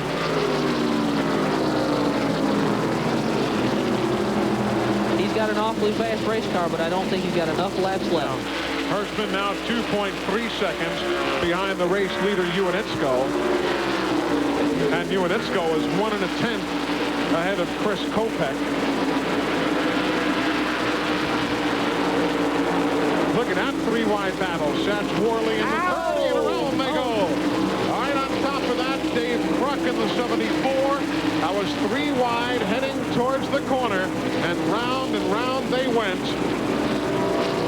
Now we have a green-white checkered flag finish in Featherlite Modified Tour Racing. Yeah, and we've seen it on these restarts. Chris Kopech's got an awfully quick car once those tires cool down. Yeah, especially if he lets those tires cool. And don't forget about Rick Fuller. I think he's got an awfully fast car. And of course, the 3 of Hirschman, always a contender. Well, it was a great 3-wide battle we just kind of looked in on just in time. Now, we've got a little more racing yet to go. I like to sit in traffic. I always look at it as an opportunity to talk to the person next to you. But other people don't see it that way. Lighten up. Just lighten up. You know, we're all stuck in this world together. Make it happy, you know. I don't mind sitting in traffic as long as I get Chevron with Techron. I feel great no matter where I am. Make your car feel great. Use Chevron with Techron. It's a party. It's like a tailgate party. As Napa drivers, you're responsible for safely delivering the best parts in the world. So I brought in a special guest instructor. Ron Hornaday, NASCAR Truck Series champion. You want to go to the turns about 130. What's the safe distance to be from the guy in front of you? 5 inches. It's called drafting. Oh? All right, get in the truck. I'm going to have to show you. You getting all this down? They're going to can me for this. On the next Hot Rod TV, we'll kick off Project Supersport. It's a quest for 400-plus horsepower. Hot Rod TV, today at 4:30, 1:30 Pacific on TNN. This month on Adelphia Home Theater, it's 4 spies versus 1 small boy. Home Alone 3. Britain's hottest gals play it up in Spice World. He can't escape the soul of a killer in Fallen. Hoffman and De Niro do some spinning in Wag the Dog. Matt Damon learns a lesson in Good Will Hunting. And Kevin Costner delivers the goods in The Postman. Order these hits from the comfort of your own home. Check your local listings for movies and start times. Adelphia Home Theater, your link to great movies. Summertime. Time to get away from it all without totally getting away from it all. This summer, pick up a brand new Motorola pager in service during Page Time's Summer Splash Spectacular and get one very hot deal. Free activation, a free 30-minute prepaid phone card, 2 months of free voicemail, and if you pay for a year in advance, you'll save up to $24. So call 1-800-870-2220 and make summertime Page Time. There's Dave Kruk's machine. He's just walked to the ambulance for the ride to the care center. He's Satch Worley and Chris Wenzel involved in a 3-wide spin in turn number 3. You'll be able to read about it and get all the details of this entire weekend of NASCAR racing at NASCAR Online. www.nascar.com. It is your 24-hour NASCAR Garage Pass. They'll have current scoring information during tomorrow's race as well. And remember, the holiday season not all that far away. Race into the all-new and official stores of NASCAR if you'd like. NASCAR Thunder locations now open in cities all across the country. And for locations near you, just give them a phone call right there, and they'll give you the details of where you can find the nearest NASCAR Thunder store. And feel free to go and get me some gifts there, buddy. Thinking about it. Let's take a look at what happened to bring out the 7th caution flag of the afternoon. 3 wide just isn't going to make it going into the 3rd turn, and contact was made, and these 2 cars ended up in the outside wall. You can see Satch Worley's car there on the inside. What happens here, there's just not enough room there with this new surface for everybody to make it, and he locks it up, makes contact. Satch Worley gets hit at the last moment. Watch it jump way up in the air there. Hard contact into the outside wall. Satch Worley kind of snuck up on those 2 guys. Yeah. He got a strong pull off of those 2 running side by side in the draft. I don't believe the car on the 3rd lane even knew that they were 3 wide. As we said before the break, they have a green-white checkered flag finish when the track is ready. They get a green flag, run a lap, get the white flag, and then the checkers. And Matt Yoakum, who knows, as well as Chris Kopech has done on restarts, maybe he can cool the tires and give UNITSCO a run for the win. But you never know what can happen, Eli. Brad LaFontaine, his crew chief, has gone to victory lane here before. His driver, Chris Kopech, never has. Brad, you've got one more shot. Can you do it? Well, I don't know. The car seemed to tighten up quite a bit here. The longer we ran, the tighter it got. And, you know, Mikey was starting to pull away from us a little bit. I don't know. Once it cools down a little bit, we might have a shot here. But now we get the 3 car right behind us, and we might also have other problems, you know. Now there's a bunch of guys that's running fast that it might hurt us more than help us, you know. I guess we'll just have to wait and see. Well, good luck. I talked to Hirschman's team. They said they're worried about just hanging on to 3rd because there are a number of Goodyear teams around. And remember, they're on Hoosier, so they're basically on an island all to themselves. We've now gone over the appointed laps. We're at lap 102 of what was a scheduled 100 lapper. By the way, if you're a regular watcher and viewer of the NASCAR Featherlite Modified Tour, you know that Jan Leedy is not here today. When we were here back in August, you might remember this instance as he was making his qualifying run. The driver from New York State had that wild ride. Eli, the left rear tire on that car went flat just as he started into the corner, and when he tried to cut back, of course, it rolled off the rim and hard into the outside wall. Well, Jan is doing fine in his recovery, just wasn't up to racing yet. There's talk he might not be back this season, but will certainly return next year. But I know he's coming along, and we had hoped to see him here today. Didn't quite make the run to the racetrack, but that's how Jan Leedy got hurt. Those of you who didn't see it, and Jan will be back racing, one would hope, if not later this season, and certainly in time for 1999. Well, who's running where right now? There you see them going through the screen. You can pick out your favorite right there. There are a total of 26 teams. Correction, there'll be 23 teams still running once they remove the debris from this most recent accident. So the attrition rate has been somewhat high. There goes Satch Worley's car, the Polar Beverage sponsored team, to the garage. Field getting the 1 to go signal.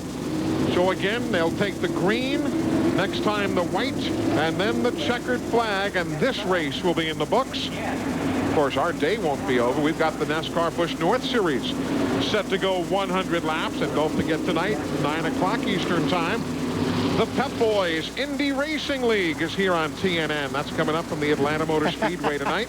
Eli, look at that. He's got everything he can cross.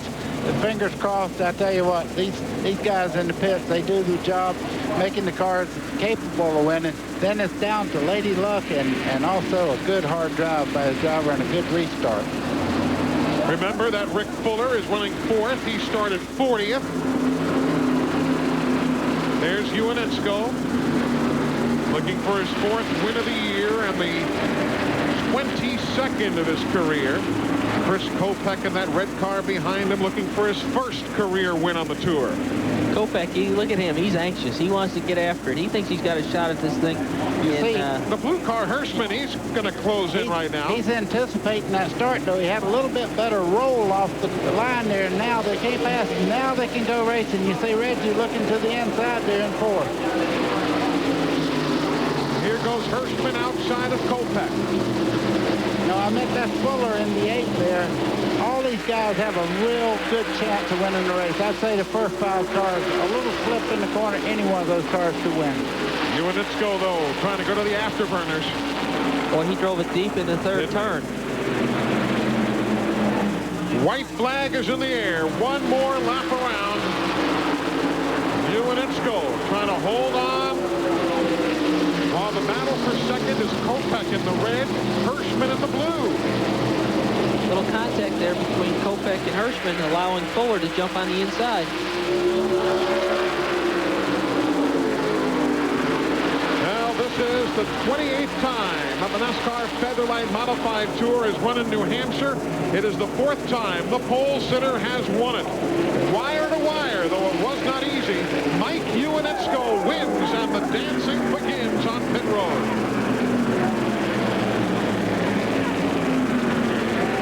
Tremendous job by Art Berry and his group.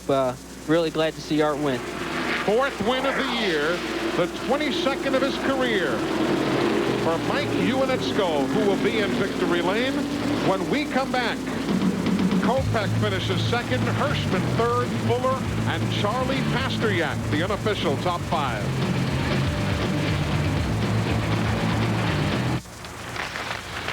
$250?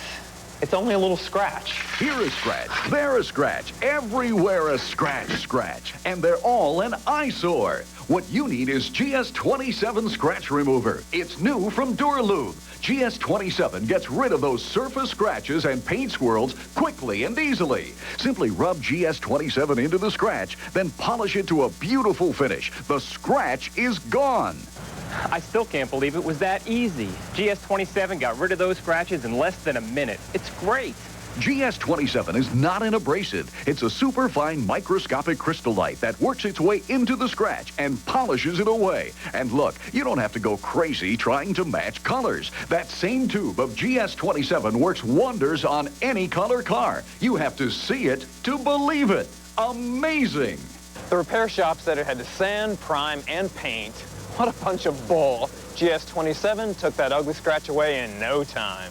Watch. Would you do this to a brand new car? Ouch! But GS27 removes that ugly scratch quickly and easily. What a difference! GS27 is so effective, it'll even remove paint scrapes, ugly rust from chrome bumpers, and scratches and scrapes from your boat's gel coat. GS27 is only $14.95. But wait! Order now and get a second tube for only $5. That's 2 for just $19.95. It'll remove those surface scratches from your car or your money back. Don't live with those ugly scratches and don't spend a fortune to remove them. Order your GS27 Scratch Remover now. Call toll-free 1-800-926-1771 or send check or money order for $14.95 for one or $19.95 for two, plus $5.95 shipping to GS27, 1000 Apex Street, Department GS, Nashville, Tennessee. Or use your credit card and call 1-800-926-1771. Well, there's a great picture on a fine-looking race car in Victory Lane. Mike Ewanitsko has won here in New Hampshire. Glenn Jarrett is with him. And that baby we saw was his daughter, Nicole. Wife Debbie will be joining us. See, she's back here. Mike Ewanitsko crawls out. Very happy guy. Mike, congratulations. First win in New Hampshire. It wasn't easy. No, it wasn't. Chris was really running strong in second there. We had a good car on the first set. We got a little tight at the end of the first set. I told Art that we were tight. He did what he normally does and made the car perfect for me on the second set. And I just got to thank everybody. Universal Welding, Rebuilders Automotive Supply Company, Southern New England Eggs, Performance Technology for the power, brand new motor. The power was just awesome today. And Goodyear Racing Tires, Olin Shocks, New Hampshire for having the modifieds here. Can't say enough about them. He's thanked everybody. Hey, man, go celebrate. I'd like to say hi to my wife and daughter at home. Okay, that done, we'll go back upstairs to Eli. Thanks a lot, Glenn, and congratulations to Mike Ewanitsko. A super run. Let's take a look at how everybody came home, and there you can see. Haven't talked much of Tommy Gravino today. For Mario Fiore, an 8th place run today. Real nice, strong run for them. I know they'd struggled all weekend to come out of here with a top 10. They're pretty happy with that. You know, Ewanitsko won this race with a broken left thumb. Right. So, I mean, this guy's tough. Carl Pasteryak back to 15th. Connolly in 16th, as you see. Mike Stefanik, first time all year to finish out of the top 10. That's a remarkable number in its own right. And again, the drivers who were out early or involved in accidents here today. That's the story on the Featherlite Modified Tour. When we come back, we'll roll out the big cars. The Busch North Series is next. In Denton, Texas, a lot of folks who work on their cars go to AutoZone because they know they're going to find quality parts, low prices, great selection, and good people like Tom Robinson. You see, Tom's the kind of guy who really likes to help folks out. And since he's been around cars most all his life, he knows his parts, too. Oh, sure, there are other parts stores in town. But when it comes to getting the right part, the right price, and good advice from folks like Tom, there's just no place better than AutoZone. We argue all the time as to who has the better lawn. They're all envious of my Scott lawn, definitely. Scott's does it for all three of us. Now, during the summer, my grass takes a beating. A heavy sun, droughts. What the grass needs is turf builder. About September, I put on a turf builder. It pumps it up, it rejuvenates it, Gives it that extra punch for the roots. You gotta feed it. It's beautiful lawn. Look at that. Look at thick. Nice and green. It's thick, it's flush. Fall is the best time of year to put down Scott's turf builder. Things are slow to change out here in the country. The way we see it, if it ain't broke, don't fix it. So when you stop by Cracker Barrel, you'll find things pretty much the way they've always been at an old country store.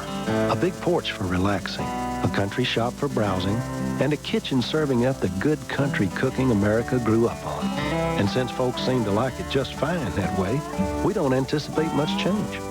The country's right down the road at Cracker Barrel Old Country Store. Hi, Tom Bodette. Well, this is what I looked like back when I was new. And this is a new room at Motel 6. When I was new, a new room at Motel 6. Cute, huh? I'm Tom Bodette, and we'll leave the light on for you.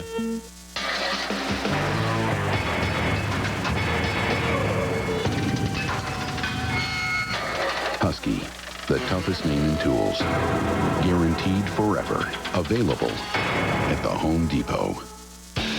Sunday on TNN, the Winston Cup stars make a stop in the Granite State. And every driver knows that New Hampshire International Speedway is a hard place to win a race. It's 300 laps of flag-to-flag action on the jagged edge. Find out who comes away from Loudon with a rock-solid performance. Don't miss Farm Aid on CMT 300, live Sunday at 1 Eastern, 10 Pacific, a part of Across America Week on TNN. Good crowd on hand here at New Hampshire International Speedway. Mike Ewanitsko winning the modified event. Now the Busch North Series of NASCAR is back at New Hampshire. Earlier this year, Kelly Moore. No, that's not a spin out. That's celebration. He was back in victory lane. He repeated that win on July the 11th. Then in his own car, Dale Shaw went back to victory lane, carrying the Fisher Snowplows sponsorship with him. Now there's the field as they get set to go racing here today. Matt Yoakum is near the front of the grid. Well, Eli, you're looking at Ted Christopher, the pole sitter. 3 weeks ago, the Magic Mile wasn't very magical. He crashed while leading. He told me last time it was the passive approach, taking it conservative. Today, I'm laying it down. I'm going aggressive. I'm not going to look back. Now to the guy who was the benefactor of Christopher's crash. He's with Glenn Jarrett. Glenn? Well, Matt, I'm standing by back in the 5th row on the outside. In 10th position is Dale Shaw. As Eli said, Dale Shaw wanted his own car. Now he's driving the famous number 7 Skull owned by Quint Bovair. This happened just after we left New Hampshire earlier this month. Dale has been to victory lane twice here at New Hampshire. He's looking for the 3rd time. Last time here, he started 12th, went to the front. He's 2 notches better this time, looking for victory number 3 at New Hampshire. That is Dale Shaw, Brett Bodine, and Buddy Baker alongside up here. I'm Eli Gold. We just saw lightning-quick, ground-pounding modifieds. Brett, this is a whole different animal. Oh, absolutely, Eli. These guys are really going to have to take care of their equipment, make sure they got the fenders on these things. If they want to have a chance at winning this race, I'd look for a very competitive show, particularly with Mike Stefanik starting 3rd. But you can't overlook Kelly Moore as well as he has gone this year. Well, Kelly Moore, you know, he's just one of the best drivers on this particular racetrack, and I look for him to have a great run again today. There's nothing to say that Ted Christopher, if he goes it like he qualified, of course, he has to be the favorite. But Mike Stefanik's in this show also, and he's quite a good runner. A lot of storylines to talk about. We'll get to all of them, plus a look at the starting grid. The Busch North Series of NASCAR, set for 100 laps when we come back on TNN. Is there anything else, an only real thing to do? Anything else I need, except cold and you. No, there's nothing else that'll do besides Coca-Cola. There's only you. Come on, give me a Coke, baby. Give me some of that real thing. Come on. When it has to be there fast. When it's your job, your reputation on the line. When it has to arrive at the precise day and hour, guaranteed. And when it's big, real big. Introducing Exact Express, the all-new expedited air and ground delivery option from Yellow Freight. For Exact Express, call 1-800-GO-YELLOW. Welcome back, everybody. Remember how big the point lead was for Mike Stefanik over on the Featherlite Modified Tour? Well, by virtue of his win the other day in the Busch North Series, he's finally taken the lead in this division, but it's not by a whole heck of a lot. Brad Layton runs well here. Kelly Moore, Jerry Marquis, a lot of fellows who'll be sniping at the heels of Mike Stefanik. Why don't we take a look at the starting lineup as the field gets set to roll? Ted Christopher, Tom Carey Jr. sharing the front row. The point leader Stefanik and Kelly Moore, 2 wins here this year. Franklin Butler and 25-year-old Brian Wall. Dave Dion, buddy, he wrapped up building his new Ford Taurus. What was it, 4:30 yesterday morning? They finally put the tires on the car. Yeah, but you know, he's been one of the quickest cars out there in race trim. So look for Dave Dion to come forward, and he's always a contender anytime he's in the field. There you see Jerry Marquis, Bill Penfold, Kip Stockwell, Martin Truex won here in 1994. Tom Bowles doing double duty here today. The motorcycle star, Dale Quarterly. 3rd place point man, Brad Layton. And there's a story we'll tell you about as our afternoon continues with that team. And there's the super modified ace, Paul Richardson. Brett, you ever drive a super? No, I never did, Eli. Kept it in the NASCAR modifieds. Those supers are awfully tough. How about you, buddy? You ever do a super modified or one of the all-star tours or something? Yeah, I looked down to see the top of a telephone pole in one time. I'm going to tell you right now, those things will get away from you in a hurry. I went over to the bank and looked down at the telephone pole. Daniel Kuhnman bringing up the field in the rear. So there's the starting grid. They're just wrapping up, transferring some of the drivers who are doing double duty from their modified tour car over onto the NASCAR Busch North Series car. We talked about Brad Layton's machine. There it is, the Grisco Motorsports number 55, who's gone through some race cars this year. But the biggest story is that they have dedicated today's race, Layton and his team has, to the memory of Robbie Mills, a youngster who was murdered in Laconia, New Hampshire, just up the road here, not 10 miles north of the track. He was murdered back on August the 2nd. An avid race fan of Layton and Dale Earnhardt. And that's an occasional indictment of where society has gone. This young man was riding his bicycle, and somebody murdered him because they wanted his bicycle, so the news reports go. It was a story that has gripped this entire part of the country, and Brad Layton and the entire Grisco Motorsports team dedicating today's race to the memory of Robbie Mills.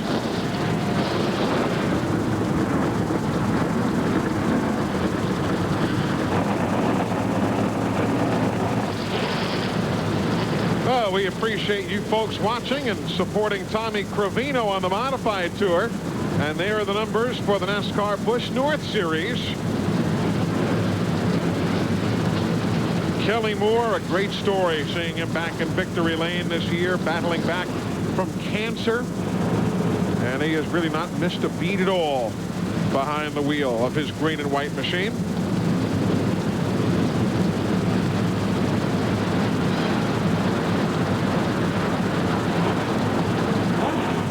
Don't forget, coming up here tomorrow, we're right back here on TNN, 1 o'clock Eastern time. We'll see whether Jeff Burton can make it a clean sweep. He's in a backup car, but it's the CMT 300, the Farm Aid on CMT 300. Tomorrow at 1 p.m. Eastern time, right here on TNN Motorsports. Our pre-race coverage begins, well, actually, Rick Benjamin has race day at noon. Then we begin our pre-race coverage at 12:30, and the green flag right around 1 o'clock tomorrow. Brett Bodine, who's up here in the booth with us, starts 16th. Jeff Gordon is on the Bud pole. How do you feel your car is? Say we get some rain now, Brett, and you don't get final practice today. You're pretty comfortable. You look good out there earlier. Eli, we made the mistake in the spring race of adjusting to the Saturday afternoon happy hour. After the modified, the Busch race, the car was a little tight. We loosened the car up. We were so loose all day Sunday, we couldn't get the car handling. We're going to stick with what we worked on this morning. That's going to be our final practice as far as chassis setup's concerned. We're going to leave it alone. We're just going to go out this afternoon, check out the motor change, make sure we got our brakes are running good, and then we're going to leave that Paytex board just the way it sits. There you see the past champions of the Busch North Series. The fellows who are indicated by those little red marks are the ones who are still running here in the series, still active. Of course, Dick McCabe, the Irish Angel, what a great champion he was. Pretty good names have come out of this division. Certainly have. I'll tell you, tremendous competitors. This has always been a great division to get your feet wet in full-body race cars. You know, the Northeast was really known for the modifieds open wheels. Yeah. Busch North was a great place to get started in full-body cars. Brad, how difficult has it been this whole week with the modifieds putting down one kind of rubber on the racetrack, and then the Busch North cars putting down another compound? You guys would go out and seem to have a lot of trouble with that. We really did. All the divisions, we all have trouble with each other. Yeah. You know, as we saw in Busch North qualifying after Winston Cup qualifying, guys that went early could not get a hold of the racetrack, and then the session got faster and faster. Well, we're about set to go racing. And right, the Goodyear radials for the NASCAR Winston Cup teams. The Hoosiers and the Goodyears on the modified, they have a belted bias ply. And the Busch North Series using the former McCreary tire, the American Racer bias ply. It's a whole different animal. Get ready. Ready. Go, go, go, go. Ted Christopher with a heck of a jump on the start.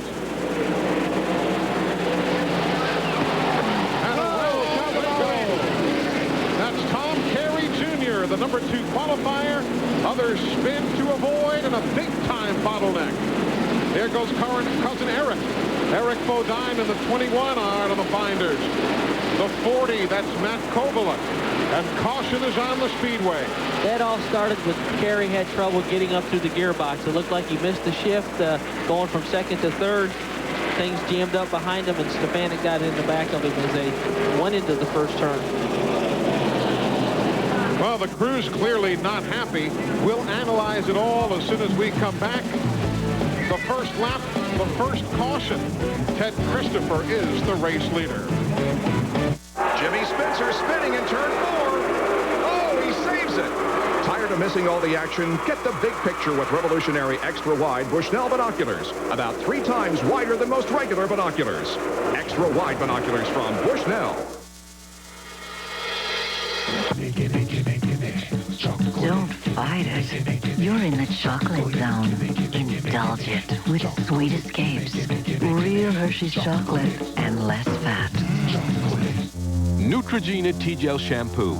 Recommended #1 by dermatologists. It works. Works on all 3 major itchy, flaky scalp conditions. The leading dandruff shampoo doesn't. Neutrogena T-Gel Shampoo.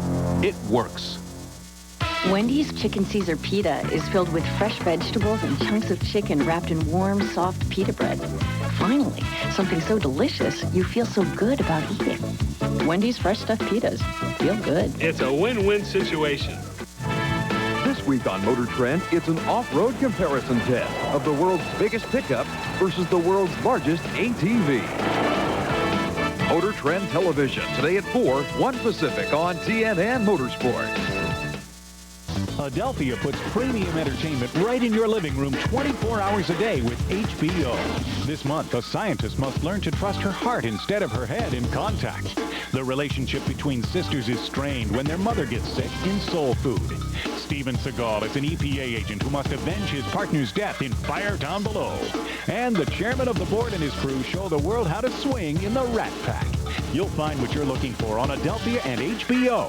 Call and order today. Summertime. Time to get away from it all without totally getting away from it all. This summer, pick up a brand new Motorola pager in service during Page Time's Summer Splash Spectacular and get one very hot deal. Free activation, a free 30-minute prepaid phone card, 2 months of free voicemail, and if you pay for a year in advance, you'll save up to $24. So call 1-800-870-2220 and make summertime Page Time. That is Tom Carey, the #2 man in the NASCAR Busch North Series points, involved in that accident. And well, you see something unusual there, Brett? That's an awfully small steering wheel he uses. Yeah. Really tiny. That's something you might use in a modified. Wow, you can see him going through the gearbox right there, but he's got a lot of damage to the back of that car as he's coming back down pit road now. Let's take a look at exactly what happened over there in turn #1. As you see Carey just taking his time going around the racetrack. See Carey right there. The 51 of Stefanik got into the left quarter there. You can see spin around there. Kelly Moore almost got involved there. You know what the underlying story is there too. Remember, not that I'm saying it entered into thinking, but Stefanik leads the points by 17 over the guy that he put in the wall, Carey. Glenn, a lot of work to be done. Yeah, there's a lot of work. The back end is all bashed in, but they wouldn't be able to get fuel in it. That's not a problem. They don't have to stop for fuel. Right now, they got 4 hammers and 3 baseball bats working on the car. So basically, it's just trying to get the wheels free so that the rear car's tires can turn without rubbing anything. But other than that, I think they're okay. They'll be able to finish. I tell you, he's going to have to go awfully slow, though. The back of that car is bent down to the point that he has no rear spoiler on it, so that thing's going to drive terrible. And look at that spread. Stefanik by 17 points over Carey. Joey Carafas won the title by 5 back in '87. And on the other side of the ledger, you see Ricky Craven just pulled away in '91 over the Irish Angel. Dick McCabe by 269 points. There's Mike Stefanik. He's running second behind Ted Christopher.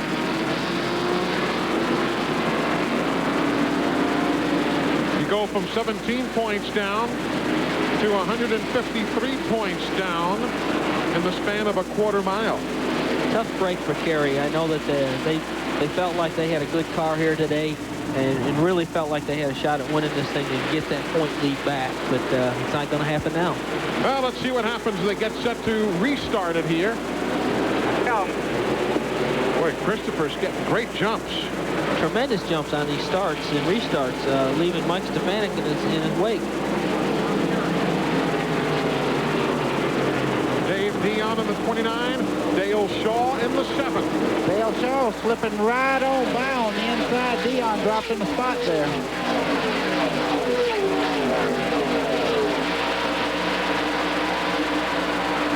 These cars just kind of look like they're muddling along after the modifieds, don't they? Tremendous difference in corner speeds. The modifieds just, with the wide tires and their big rear spoilers, able to generate a lot of corner speed, and the Busch cars just not able to go through the turn near as fast. Good run for Brian Wall. That is he in the blue and white inside of Kelly Moore. Wall's a good guy. In the early days of his career, got a lot of help from Steve Birdie, the NASCAR Busch Series crew chief. Eli, look at Dale Shaw in the green car. Dave Dion, they're just moving up through traffic at will right now. Very fast race cars. There's Shaw back on the inside of Wall.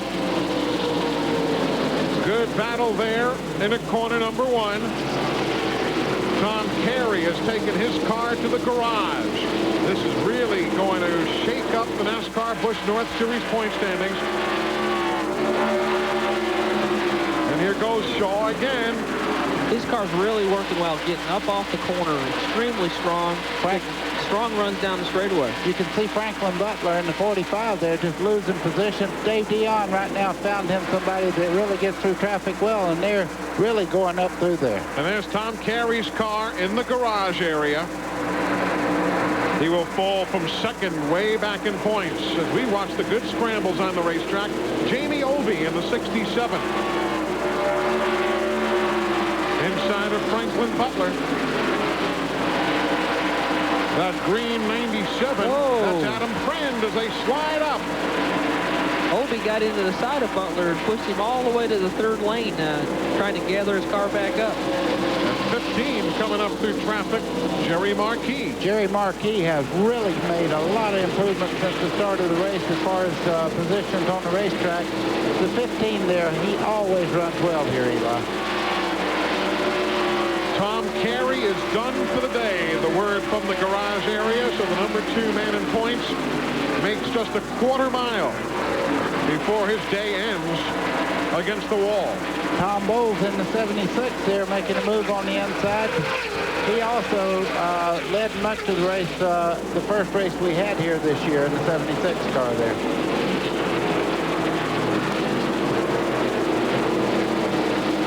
That's 13th spot on back.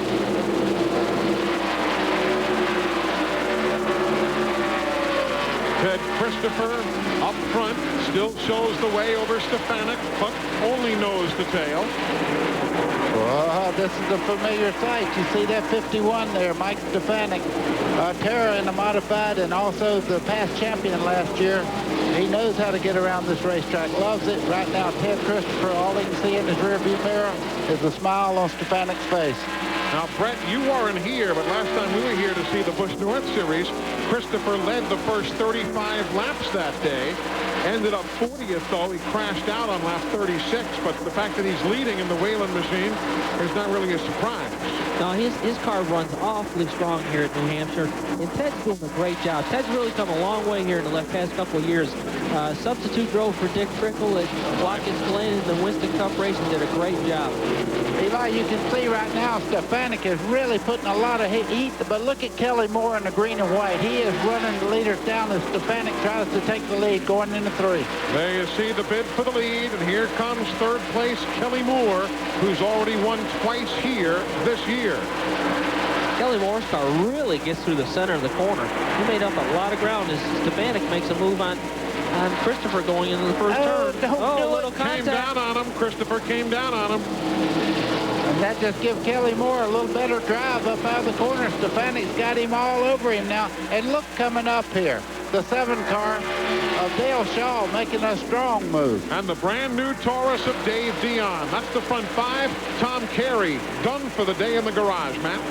Eli, they're working on the car right now. Tom, first off, what happened? And I don't know what happened. We didn't even go a lap, you know. Everybody's got to give and take a little bit.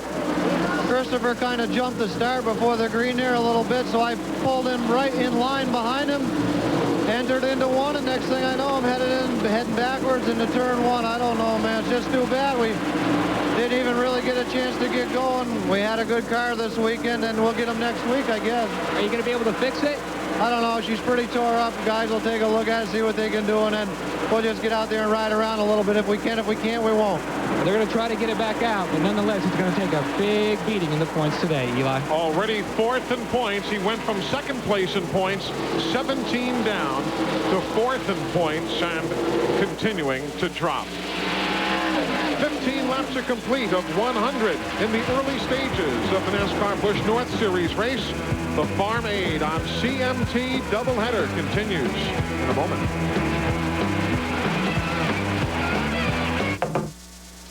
Time's up. Shower's over. Saving up to buy a computer? Half a napkin. Half a napkin. Packard Bell makes home computers families can afford. You'll be able to manage your finances, access the internet, and help your children learn. Now it's possible for every family to own a computer without having to make those little sacrifices. Dad! Now when you buy a Packard Bell computer, you can win college tuition and other great prizes. So buy smart at a Packard Bell retailer near you. This is as close to nature as some people get, but you'll ride all day to get way back in there. Kawasaki's brand new Prairie 300 4x4 and Prairie 300 are designed to be the most comfortable ATVs you'll ever ride. And only the Prairie comes with automatic transmission and Kawasaki's legendary dependability to put miles between you and civilization. Come on in, then get out. Get $200 of free Cabela's gear or special financing when you buy almost any 98 or 99 Kawasaki ATV. There's a certain amount of pride that comes with doing it yourself, and Peerless makes it easy. So go ahead, let everyone know. I installed my own faucet this weekend. I installed a Peerless, the do-it-for-yourself faucet. Hi, I'm Elizabeth. Oh, cookies! Actually, I'm selling power tools. Ratchets, screwdrivers, wrenches. Where have all the cookies gone? Into Hershey's Cookies and Cream. A mouthful of cookies in every bite. This week on NASCAR Garage, we'll go behind the scenes and under the hood to meet one of the most colorful figures in NASCAR, motorsports artist Sam Bass, plus the spring rate inspection and a chat with the owner of Bill Davis Racing. It's an insider's look at the people, the machines, and the tracks that make NASCAR racing the greatest sport in America. NASCAR Garage, this weekend on the leader for motorsports coverage, TNN Motorsports.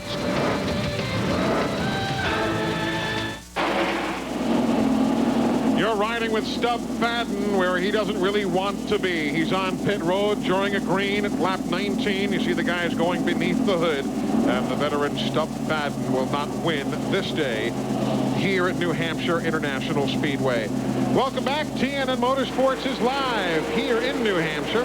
Ted Christopher, Mike Stefanik, Kelly Moore, the front three. Dale Shaw is fourth, and Dave Dion is running in fifth. And that's right, Dion is in the 7 car.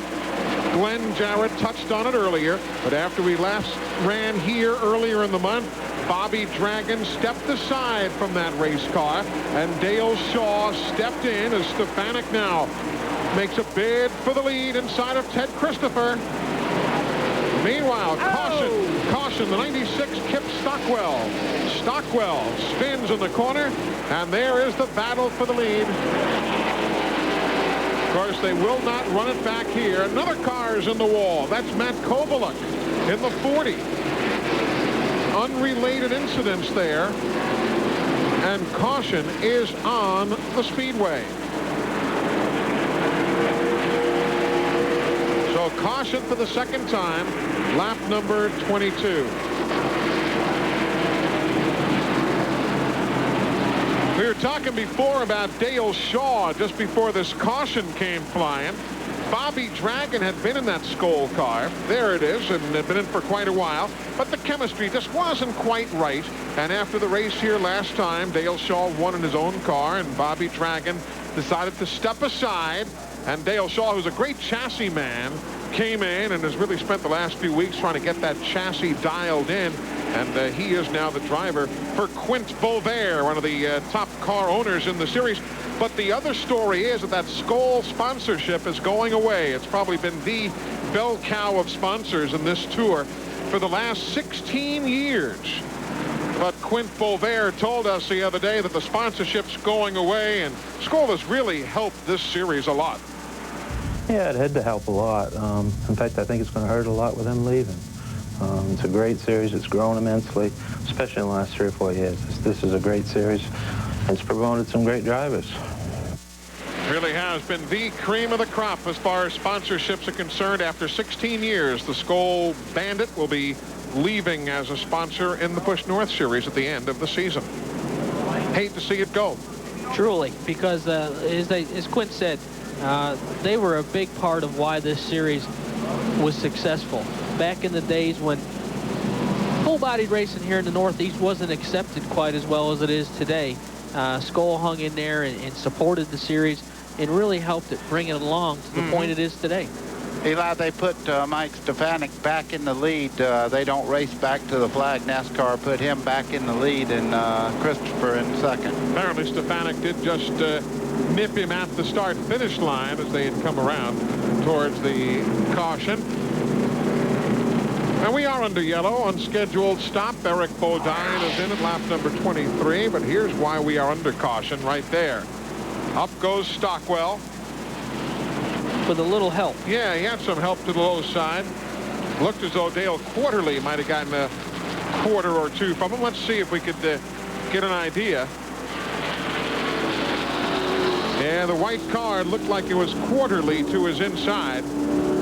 That's too bad. Kip Stockwell was looking forward to next weekend at Thunder Road. He won there last year in the Busch North Series. Matter of fact, the car he was running today, the same car he used to win at Thunder Road just 1 year ago, that great racetrack in Barry, Vermont. Mike Stefanik, the leader here in New Hampshire. NASCAR team owner Ernie Irvin trusts his vehicles to a team of professionals. You get the same professional service from the team at the Federated Car Care Centers. We're professionally trained by Federated to keep your car in top condition. Federated Car Care professionals install top-quality name-brand parts you can count on. Professional technicians. And top-quality parts. We're your team. The Federated Car Care team. Look for the Federated Car Care Center near you. Want to color your gray beard or mustache and get a natural look? It's easy with Just for Men Gel. You look so natural, no one can tell with Just for Men Gel. No one can tell with Just for Men Gel. It's not regular hair coloring. It's specially made to penetrate that coarse, hard-to-color gray. Simply brush in and in 5 minutes, rinse. Now gray is gone, matched up to the rest of your hair. You look so natural, no one can tell with Just for Men Gel.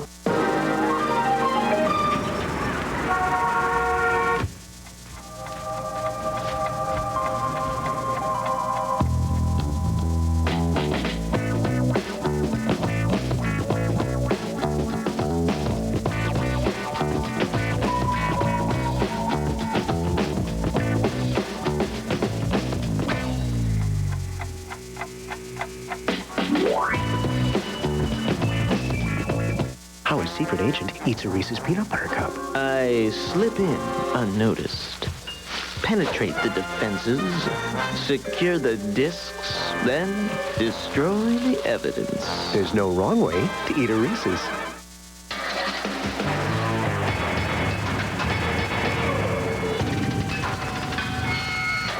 Husky, the toughest name in tools. Guaranteed forever. Available at the Home Depot. Thursday on TNN. Rev up your engines when Primetime Country celebrates 50 years of NASCAR with racing champ, good old number 3, Dale Earnhardt, and NASCAR President Bill France Jr. with Mark Colley and Lori Morgan. Everyone's a winner when host Gary Chapman and Primetime Country celebrates 50 years of NASCAR. Thursday night at 9 Eastern on TNN. Still under caution here in New Hampshire. A chance to remind you that next weekend here on TNN Motorsports, see NHRA's best funny car drivers battling for the $100,000 winner's check. The Big Bud Shootout from Indianapolis. See it next Sunday, September 6th, starting at 5 p.m. Eastern Time right here on TNN Motorsports. And then coming up on Labor Day here on TNN Motorsports, the most prestigious event in all of drag racing, the U.S. Nationals. See 3 hours of coverage from Indianapolis Raceway Park. That's Labor Day at 5 right here on TNN Motorsports.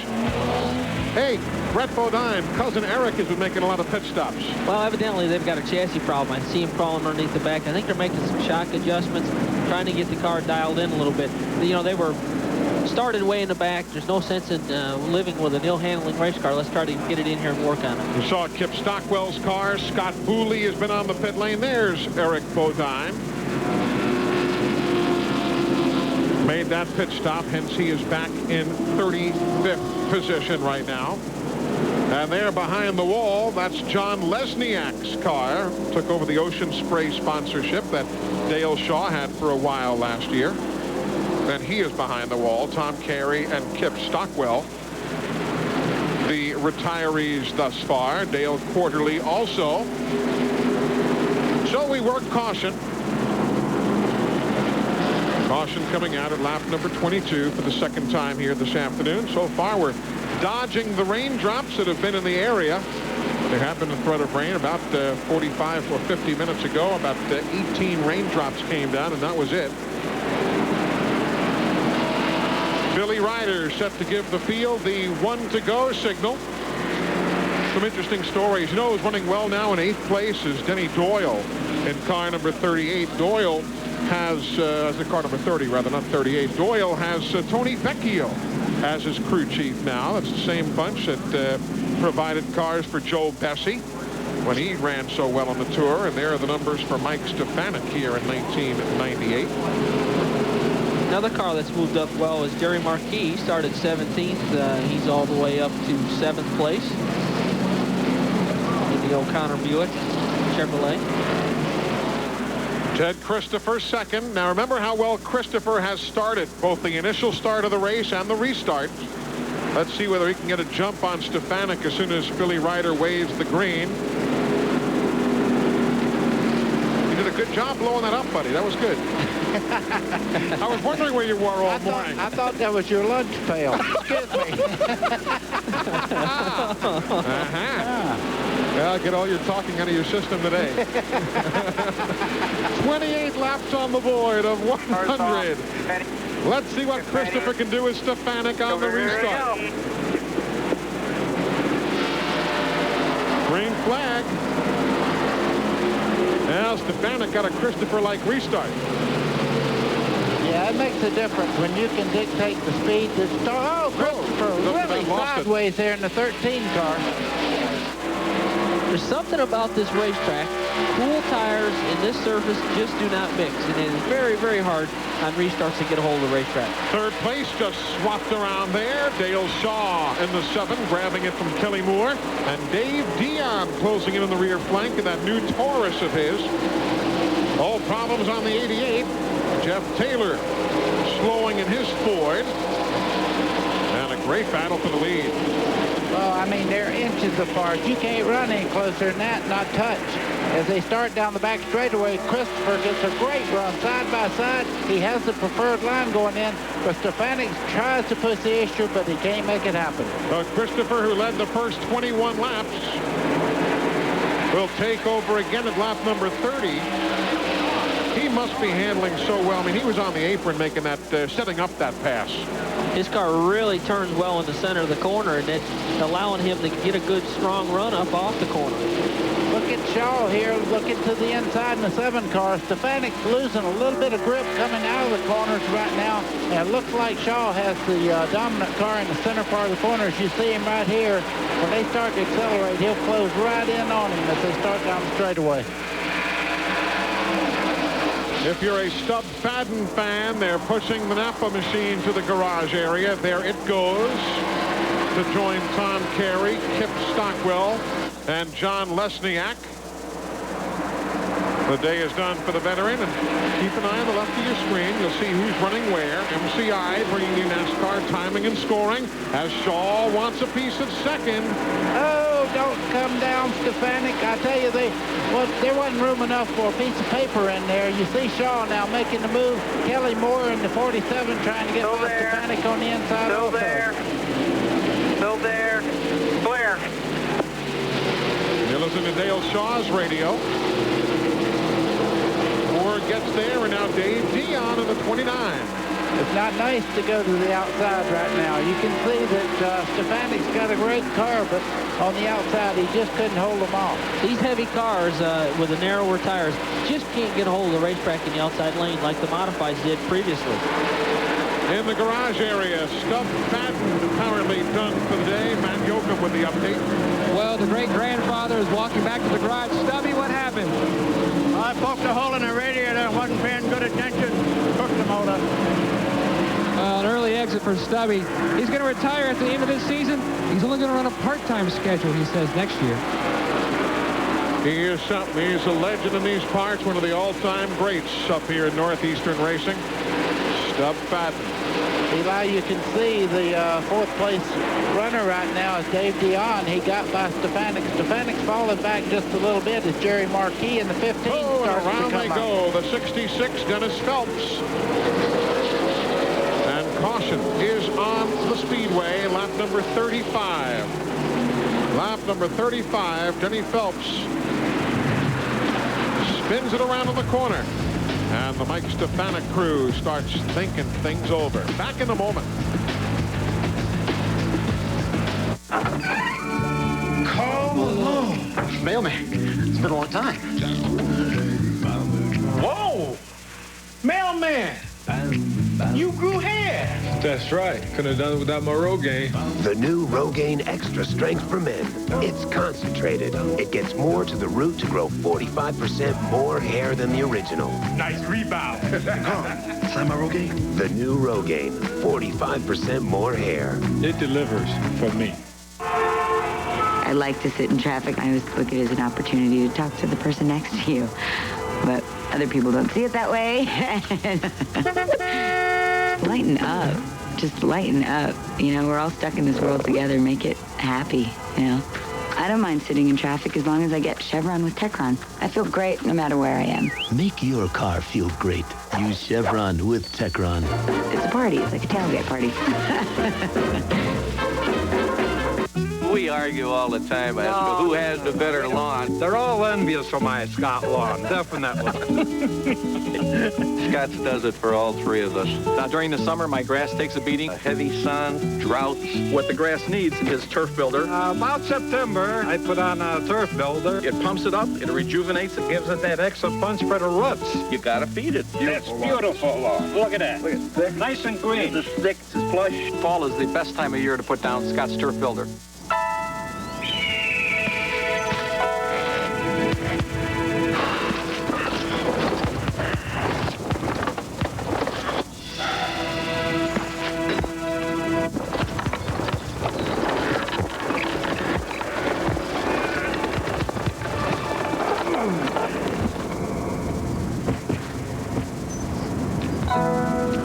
Comfort that never quits. Red Wing shoes.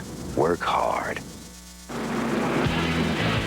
Welcome back, everybody. That is Lou Rettenmeyer down on the pit lane, the road racer who was involved in that spin with Denny Phelps up there in turn number 4. Let's check it out and see what happened. Well, they get down in the corner, and a little contact made between these two cars, and Phelps spins, and as we continue on through the shot, we see Rettenmeyer come off the corner, and he makes hard contact with the fourth turn wall, and that's what's done all the damage to his car. Watch this. He has a flat tire coming off the corner hard into the outside wall. A lot of damage to the right front corner. So that was the reason for the caution, as Matt Yoakum has been updating us on pit strategy. What you hearing, Matt? Well, Eli, I pulled a number of crew chiefs before today's race. They all told me, do not expect pit stops today. If we hit pit road, we've got a problem. But there are two strategies working. If you started in the back, like Brad Layton in the 55 car, you've got to throw caution to the wind and get to the front as soon as possible. On the other hand, if you're up in the front, you need to try to save the tires, because if you're not going to pit for tires, you've got to take those tires all the way to the finish. Glenn Jarrett? Hey, thanks, man. You know, in that restart we had just seen Mike Stefanik grab the lead from Ted Christopher, and then we had that caution flag. What happened, his tires cooled off, the car got very, very tight, particularly in the center of the corner. He just couldn't turn the car. Then that killed his straightaway speed. That's why he's dropped all the way back to 5th. What he hopes for is that this thing will go green the rest of the way and will help to loosen the car up. Ted Christopher, meanwhile, who's leading right now, is very, very loose. The number 7 car, if Dale Shaw realizes that, he's going to ride that bumper as close as he can, try to pull the back end out from under it and take the lead from him. So a lot of different strategies to play out here as we're still just at lap number 38. Green flag is in the air, and Shaw does not get the jump. Oh, something happened in the takeoff. Either missed the gear or just couldn't get the car going. Big jump for Christopher as they head into turn 1. Shaw, Moore, Dave Dion, Stefanik, Marquis, and Layton in that order. Then Brian Wall running next. Top 10 wrapped up with Ben Rowe. Eli, Brad Layton in the 55 has really come up through the field. He started near the back of the field, and he has just come up through there like a bullet. There is Layton in that Briscoe-owned machine. Problems right there in the 84 for Fuller. Rick Fuller had a great one in the modifieds. Running here in 29th spot. And he'll be heading around to the pit lane next time by. I don't know. Whatever it was is getting less. I don't know whether the shoulder or tire was rubbing on the fender a little bit there and maybe wore the edge off, but it's not smoking like it was. Meanwhile, closer to the front, second place, a good battle. Dale Shaw and Kelly Moore.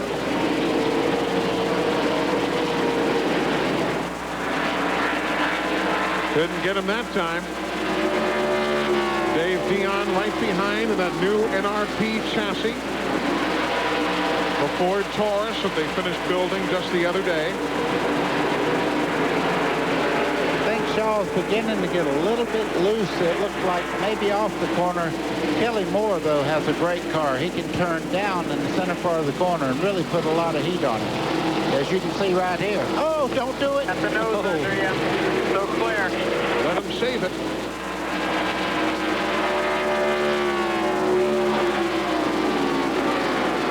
With Shaw's chassis problem with the car being loose and then Kelly Moore driving up so close right there, it tends to loosen the car up even more. It takes air away from that rear spoiler, making Shaw's car even looser. And Kelly Moore hoping that he can get by. You know, the one thing I am noticing is these two guys go at it there. Dave Dion in the number 29 just behind him has really pulled down on second and third there. Here goes Moore again, trying Shaw. Dale last week in Jennerstown, Pennsylvania. Dale Shaw started 4th, finished 9th.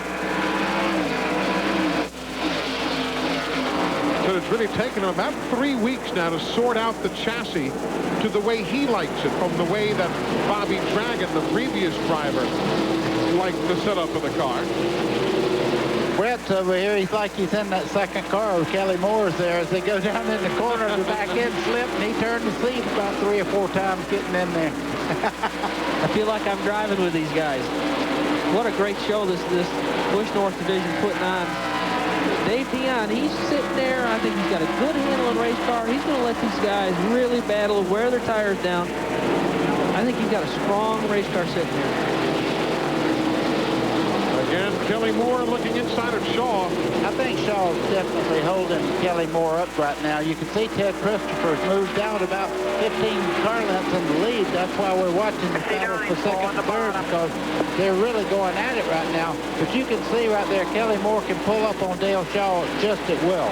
Oh, Shaw really sideways. Around Lou Rettenmeyer. Clear. Car bottom. 47 bottom. Listening in on the conversation, Kelly Moore grabs the spot. Bottom. Here comes Dave Dion. And here comes Stefanik. Another car looking Brad Layton in the 55 moves up in there.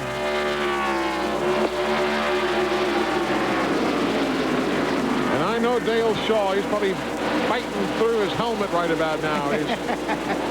he doesn't take kindly to going backwards.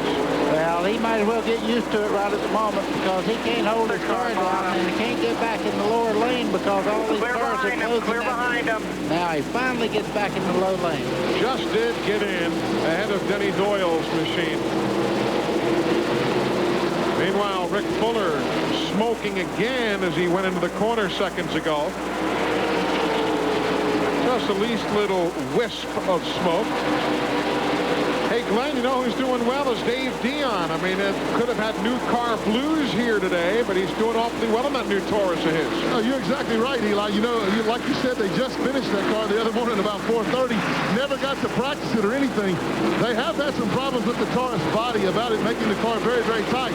However, Dion says that this is the best engine he has ever had, and so he's hoping that'll help overcome it. They actually redid the right front fender on the car this morning and made it a little bit better. I think he likes the car right now. Hey, guys, let me guess. The smoke on Fuller's car was coming from the left front tire. We knew something was going wrong somewhere, and you saw what happened to Rick Fuller heading to the garage, or at least the pit road. Ted Christopher is the leader, a lap away from the cross flags. TNN, America's Country Home, is a service of CBS Cable.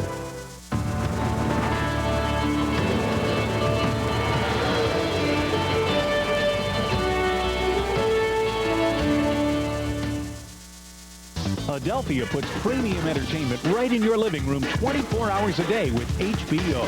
This month, a scientist must learn to trust her heart instead of her head in Contact. The relationship between sisters is strained when their mother gets sick in Soul Food. Steven Seagal is an EPA agent who must avenge his partner's death in Fire Down Below. And the chairman of the board and his crew show the world how to swing in the Rat Pack. You'll find what you're looking for on Adelphia and HBO. Call and order today. Summertime. Time to get away from it all without totally getting away from it all.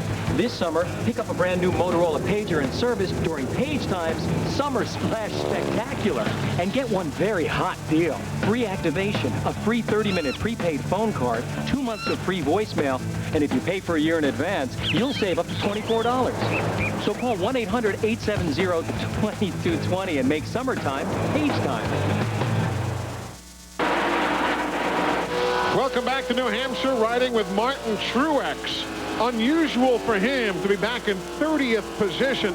A former winner here. Guy owns a fishing business in New Jersey and went racing back in 1994 on this NASCAR Busch North Series. And we ride with him right now, but as we say, uncharacteristically, still on the lead lap, but way back in 30th spot. It has not been the kind of weekend Martin Truex had been hoping for.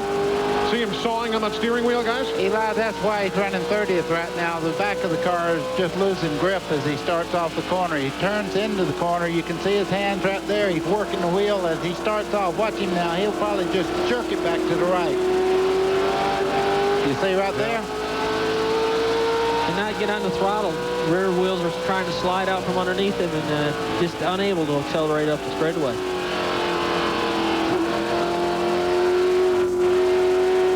He's really working that throttle. Meanwhile, closer to the front, Shaw and Wall. A good battle. Dale Shaw on the 7. Ryan Wall on the 77. Closing in on Scott Booley. That is a former Detroit gasket car. That number 26. Booley bought it from the team down south. Brought it north. If you're curious as to why we're not talking about Jerry Marquis, because Glenn Jarrett's got him behind the wall. Well, hey, don't blame me. This is the problem. Look at if you can see the camera here, oil from out the back of Jerry's car. They're working on changing the rear end. I guess, Jerry, that must have been what it was, rear end problem? Yeah, the rear end let go going on at the 3, and I radioed to the guys. I think we blew another rear end, and they're going to try to change it. We got to get some laps, try to stay up in the points right now. We've been falling back because of bad luck, and hopefully we get it back together today. Well, I hope so. Well, they're going to get to do it under caution right now as it has just flown here at New Hampshire. They've got some debris on the racetrack in turn number 3. NASCAR officials will send the cleanup crew out there. Lap 56 of 100. caution for the 4th time this afternoon. If these walls could talk, they wouldn't tell you about the quality wood Fleetwood craftsmen use, but about 6-year-olds making s'mores for the first time. And they might not mention our brand name appliances, but they would tell you of surprise birthday parties. Because at Fleetwood, we know the quality that counts most in a home is the quality of life inside. Fleetwood Homes, quality for life. Call 1-800-350-2300 for a Fleetwood Homes retailer near you. The year was 1923. The automobile was changing America, and Purolator invents the oil filter, coining the phrase, pure oil now, pure oil later. Purolator. And the rest is history. After all, we invented the business. Hi, I'm Ken Schrader, and I'm Mike Wallace. We'd like to congratulate Purolator on 75 years in business and your involvement in racing. You've been there for the sport, and you've been there for the customer. So happy anniversary, Purolator, and congratulations on 75 years of being the leader. It will kill millions, and it's speeding across America. To stop it, he's got to ride it. Steven Seagal. There are some things I'm good at. Indie action thriller. Well, they wanted it. They're gonna get it! Under Siege 2. It's a big movie weekend on NBC. Parental discretion advised. This I'm trained for. Hi, I'm Elizabeth. Oh, cookies! Actually, I'm selling power tools. Ratchets, screwdrivers, wrenches. Where have all the cookies gone? Into Hershey's Cookies and Cream. A mouthful of cookies in every bite. On the next Hot Rod TV, we'll kick off Project Supersport. It's a quest for 400-plus horsepower. Hot Rod TV, today at 4:30, 1:30 Pacific on TNN. Hey, good to see you. Your guys on the pole tomorrow. Jeff Gordon is on the Bud pole for the Farm Aid on CMT 300 coming up tomorrow at 1 o'clock Eastern Time. Pre-race coverage at 12:30 right here on TNN Motorsports. Good crowd on hand here today. Of course, those grandstands in the background there in turn 4 are not even open for use today. They just opened the main grandstands, and they are pretty well full. You know who's having a good run now, guys? That fella right there, old Tom Bowles, has cracked into the top 10 where he was 21st when the day started, and now he's running 9th. He's having a strong run. His car's looked awfully good throughout the day, and he's methodically picking his way up towards the front. Former Busch North Series Rookie of the Year back in 1993. Tom Bowles having just now cracked the top 10, running in the 9th spot. Eli, I'm going to brag on our guest up here today. Please do. Great qualifying, 16th starting out, and I watched you in the morning practice. You seem to be just as fast as Gordon. About 15 laps you stayed right with him. Yeah, the car has been really good, buddy, since we got here. We were 9th quickest in early practice before qualifying. Drew a little bit of a bad number, had to go out 8th in qualifying order, and that hampered us a little bit, but I think we've got an awfully good race car for tomorrow. I'm really looking forward to it. I'm really looking forward to trying to go up there and compete towards the front, something we haven't done an awful lot of this year, but I think Jerry and the guys have got the paychecks forward really tuned in. Well, we certainly hope to be able to brag on you again tomorrow afternoon. Another fellow we haven't talked much about today, that guy right there, the 74, is Ben Rowe, one of the rookies. You might remember Mike Rowe, the former track champion up at Oxford Plains Speedway. And this is the next generation of Oxford's production. Mike Rowe's son, Ben. Makes me feel old. I raced against Mike Rowe running Thomas Brothers Country Ham car up there for the Oxford 250. Yep. And Mike was a great competitor, a real nice fellow, and it's great to see his son out here racing. All right, Ben still drives at Oxford and now runs the Tour as well, the Busch North Series. He's currently in 10th spot. A lot of names that, you look back years from now and say, yeah, I remember when we were racing against him. We're watching him up there in that Busch North race. This series really has spawned some very good talent. We've talked about it, I think, last time we were here, too, that very honestly, I mean, you can't disguise it. A few years ago, the cars in this series were just not very good. You talk about them, they were coming along, this, that, and the other. they really weren't very good. Right now, though, these are darn good pieces of machinery. That's not a good piece right there. I'll guarantee you that's a gear out of Jerry Marquis' car. Quick change rear end gear that looks like it's stripped off the drive gears in the back, and that's what they're changing right now. There's a good one. That's what it's supposed to look like. There's some teeth missing off of that one, too. Yeah, you see it's been chomped on. What will do that to you? What will happen to force that problem and then send it to the garage? Well, the quick change rear end gear has a regular ring and pinion in it, but also has spur gears, which we just saw right there. Fatigue. Fatigue can be a big factor in this. Overheating, maybe they're not cooling the rear end quite the way they need to. Spoke to Jerry last evening over in the motorhome park, and they've had this problem earlier this year, so it seems like possibly they're going through a stretch where they're just not able to get a good hold on mechanically with their rear ends, and hopefully they can get their problem fixed. They've been in contention to win this championship, and because of mechanical problems have knocked themselves out of contention. He's all the way back in 38th right now, Glenn, and retirement from this event has not been that high. The attrition rate fairly low, so it's not going to be a good day. No, he's going to fall further and further behind. We just got the one to go. And Brett, you know, one other thing that when we used to run in the late model sportsman series and earlier on in the NASCAR Busch series, we ran these quick change rear ends, and you know, from time to time you would get bad metal batches of gear. Sometimes the metal just wasn't as hard for what, you know, no apparent reason. You didn't know it, the gear people didn't know it, and you know, they could be running into something like that. But like you said, Jerry says that they have had this problem before. It's really got them mystified right now, but it is hurting them. Jerry was also in the running for the New Hampshire track championship money. There's a $5,000 for first, $3,000 for second, and $2,000 for third. I think Jerry was in third starting today, so it may cost him even more money. Eli, it could be a simple thing that they heat treat the gears, and a lot of times to make them a little bit harder. So that's the important thing. A lot of times they'll get a bad batch, like Glenn said.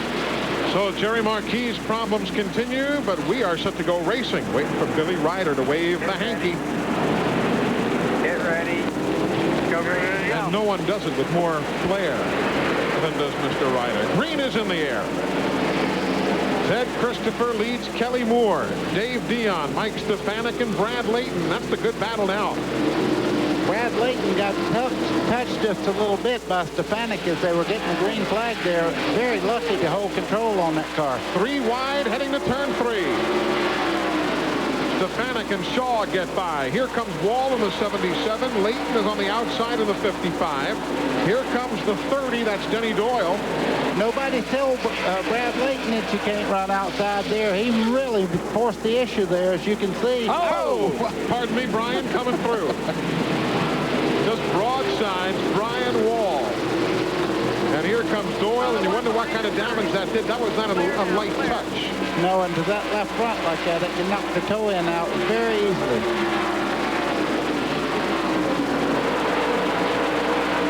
You know what I do like about this, a secondary storyline here? I'm now really looking forward to tomorrow, because seeing the second groove come in here after all the work with an asphalt reconditioner earlier in the week and so on, I like the fact we're seeing a second groove come into play. Eli, Dave Dion was all the way up on the door of Kelly Moore. He seems to be getting great drive off the corners. You see him going down the back straightaway. Dave Dion makes a little contact to the left rear.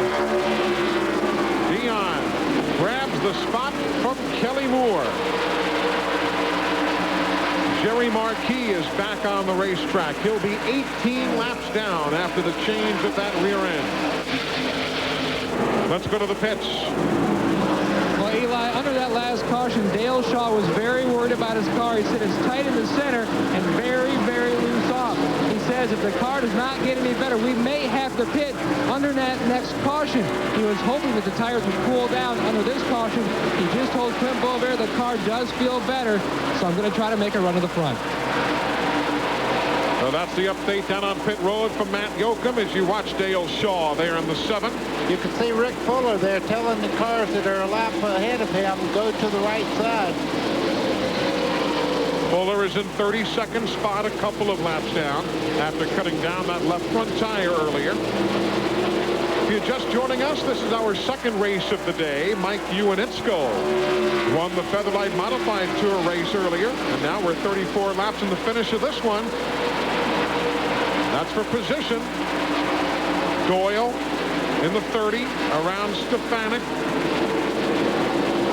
There's Tommy Bowles, who we spoke of. He's right up behind Mike Stefanik, trying to take away 8th position. Around Rick Fuller. Haven't talked much about the 0, Billy Penfold. He's had some good runs here of late. Qualified 4th here when we were back here in early August. A couple of top 10 finishes for that white, yellow, and blue 0 machine. There's the lead. That's what's going on. A second and a half back. Dave Dion in second. Kelly Moore third. Down to the finish shortly.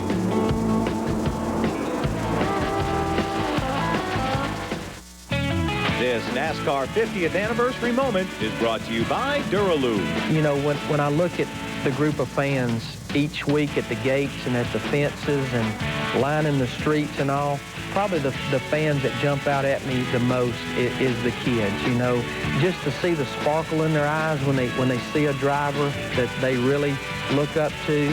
Those little kids standing there with their autograph book and their pen, that's the ones that I really try to pay special attention to. Every time you start your car, you're waging a war against friction. The battle lines are drawn. Now, how are you going to fight back? Duralube Advanced Engine Treatment protects your car's motor like nothing else on the market can. It's like a shield against engine-damaging friction. Win the war against friction and get the maximum protection for your car's engine with Duralube. Duralube, tomorrow's technology today. The reason that our sport has grown to the caliber is the fans. And the thing that I see about race fans, Winston Cup race fans, is they are the most devoted fans that you'll ever see.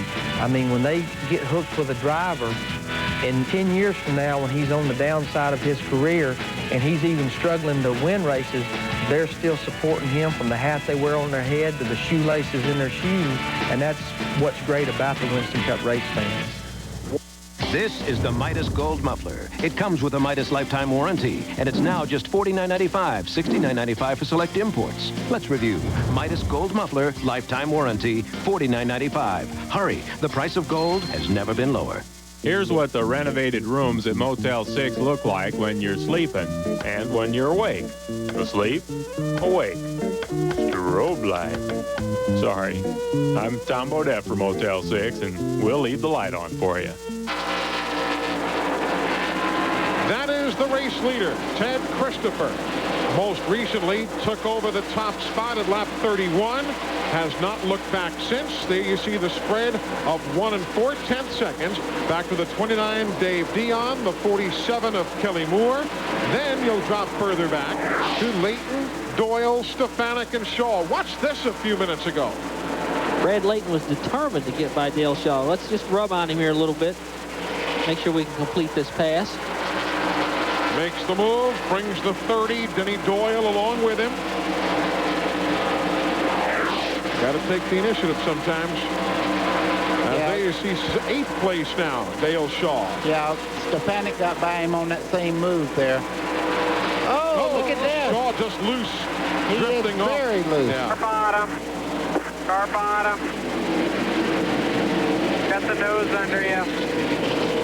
Tom Bowles. Oh, he is spun out by Shaw. Tom Bowles is spun out by Dale Shaw. That was the battle for 8th and 9th.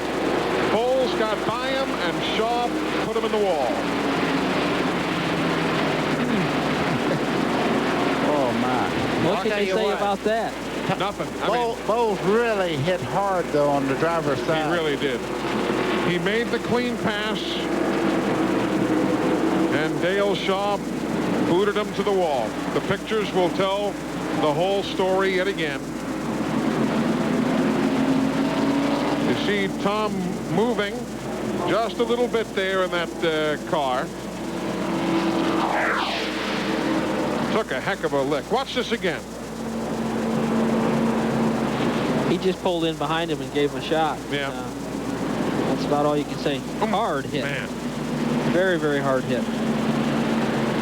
No way to even try and sugarcoat that. Ow. I'm telling you, on the driver's side, that is a severe hit. Of course, in defense of Dale Shaw, that's not something he is normally known for. I mean, the man normally runs to the front and, you know, lets you mind your own business. We do notice that the window net is still up on the car. So we'll be back to update you on Tom Bowles in just a moment. If these windows could talk, they wouldn't tell you how Fleetwood craftsmen build each home by hand, but about favorite family dinners. And they might not mention our solid steel frames, but they'd tell you about pillow fights and pajamas. Because at Fleetwood, we know the quality that counts most in a home is the quality of life inside. Fleetwood Homes, quality for life. Call 1-800-350-2300 for a Fleetwood Homes retailer near you.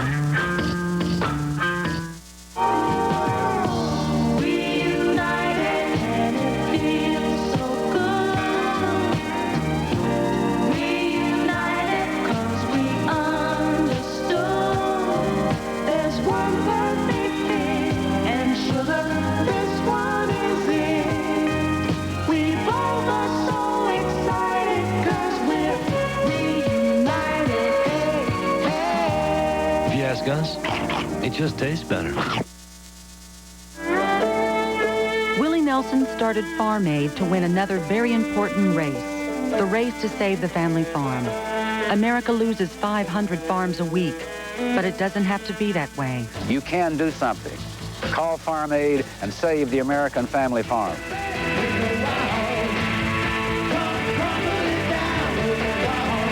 Watch Farm Aid live on CMT October 3rd. And please call 1-800-FARM-AID to donate right now. Well, they are tending to Tom Bowles out in turn number 1. That impact between he and Dale Shaw. Very unfortunate.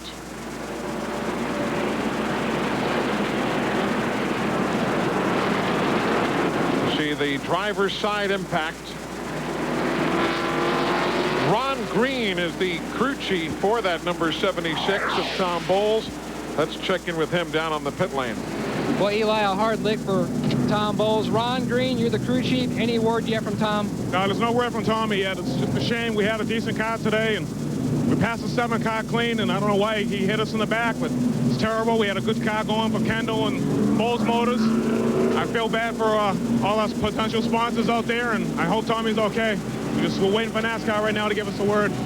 Well, we're all hoping he's okay. A tough day for Tom Bowles at DNF in the modified race, and now at DNF in the Busch North. Tom Bowles and the family in their 25th season of NASCAR competition. Of course, we've already seen Tom in the Featherlite modified tour race. You see them bringing the back board, which has that built-in neck restraint, to the car.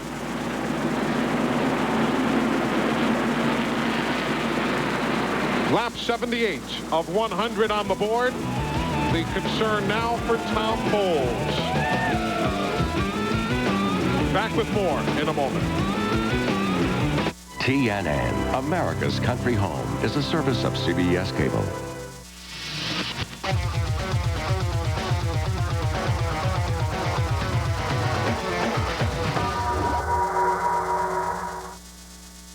Why Why should you advertise your business on cable TV? Because cable TV advertising gives your business the impact and power of television at a fraction of the cost of other media.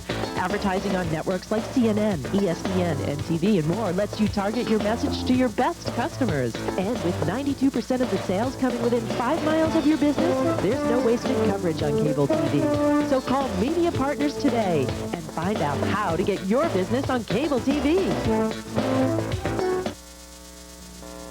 When you're driving a foreign car, the last thing you want is some ordinary mechanic to work on it. At Autosport Imported Car Center, their service technicians have over 100 years combined foreign auto experience. They understand the complexity of owning a foreign vehicle and know how much you value it. Autosport can diagnose the problem and offers free loaner vehicles. The Imported Car Center will save you money, too, because they stock the foreign parts you need. Autosport Imported Car Center of Williston, where Jags aren't foreign, but Chevys are. We're back at New Hampshire International Speedway. Let's remind you that Friday night on TNN Motor Madness, the sprint cars from the Pennzoil World of Outlaws will be racing in the Channel Lock Classic. Check it out Friday night, 8 p.m. Eastern Time on TNN Motor Madness. And there's always a lot going on in Hazard County. And for a daily helping of racing, romance, and Roscoe P. Coltrane, don't miss the Dukes of Hazzard. See it weekdays at 5 p.m. Eastern right here on America's country home, TNN. As you see, the cars have stopped on the racetrack. The red flag is out. That is Quint Bovair, car owner for Dale Shaw, involved in the accident with Tom Bowles. Let's go to the pitch. Well, Quint, you've been talking to Dale on the radio. Any idea what might have happened? Said he pulled up to let him go. He was a little quicker where he was underneath us. He went down in the corner and he out-braked us a little bit. We were in back of him. We might have touched him, but nothing intentional, nothing hard or nothing. Well, tough deal for Tom Bowles and the 7 car. And basically what we had said before, that's nothing that Dale Shaw is known for, certainly. And I'm sure nobody feels worse than Dale Shaw, but contact, at least from the videotape, indicates that it was there. And now the attention is to Tom Bowles out there in turn number 1. And again, no one feels worse than Dale Shaw as we wait now under the red flag condition. The second red we've had today, we had one in the modified tour race as well, while they tended to Bruce Driver, who was involved in an accident earlier. And you see they've taken Bowles from the race car. See him on the gurney.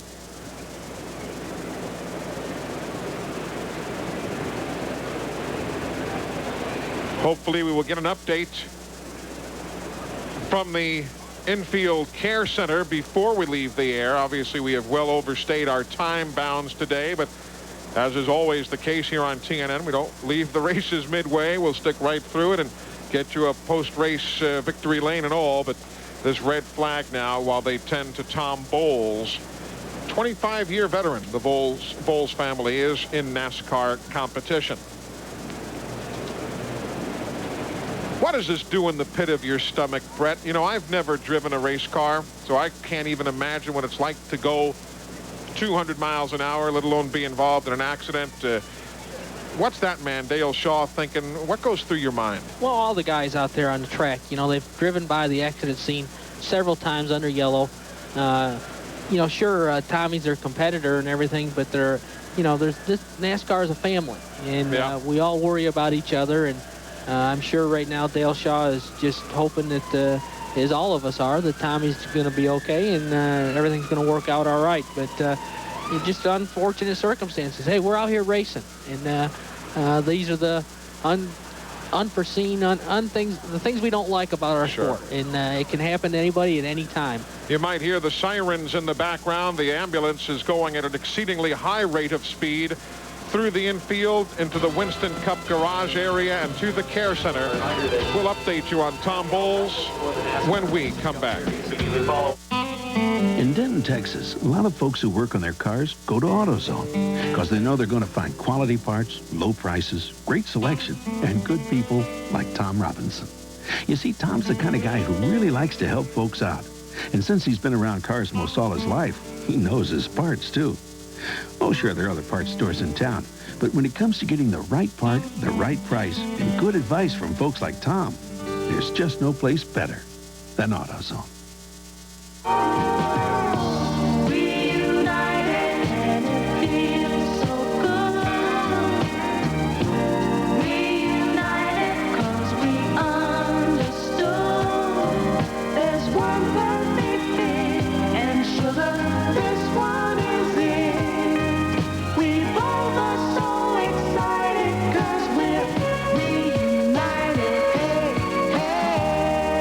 Gus. It just tastes better. This is the Midas Gold Muffler. It comes with a Midas lifetime warranty, and it's now just $49.95, $69.95 for select imports. Let's review. Midas Gold Muffler, lifetime warranty, $49.95. Hurry, the price of gold has never been lower. On the next Hot Rod TV, we'll kick off Project Supersport. It's a quest for 400-plus horsepower. Hot Rod TV, today at 4:30, 1:30 Pacific on TNN. Sunday on TNN, the Winston Cup Stars make a stop in the Granite State. And every driver knows that New Hampshire International Speedway is a hard place to win a race.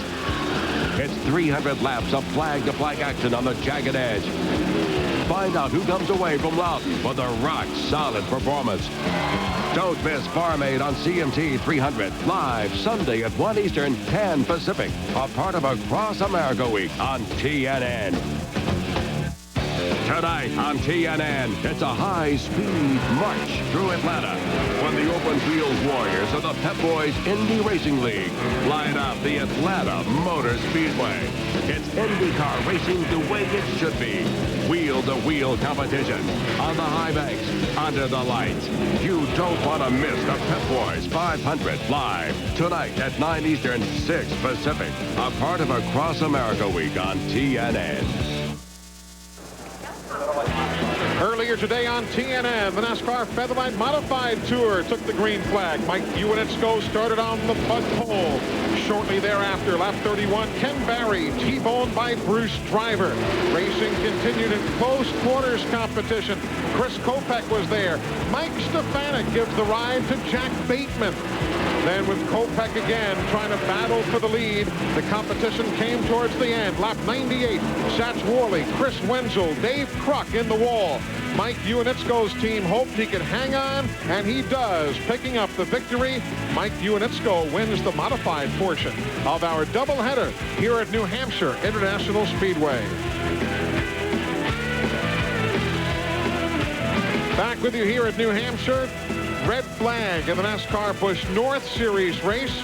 There's the starting lineup for tomorrow's Farm Aid on CMT 300, 1 o'clock Eastern time. Our pre-race show starts at 12:30, right after Rick Benjamin brings you race day at 12 noon Eastern time. Good run for Rick Mast. Happy to see that. Rick is the lowest in points of all the drivers who have run every single race this year.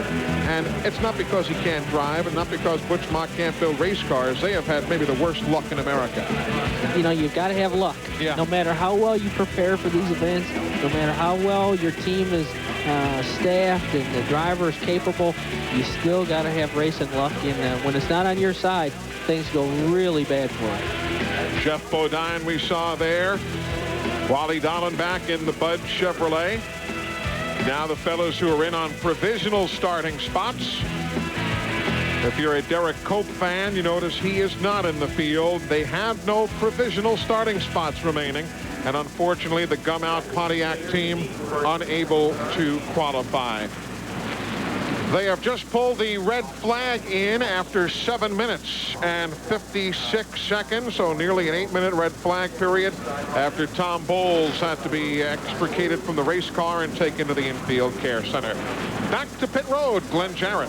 Hey, guys, I got a question listening to the conversations you're having there. Brett, this is for you.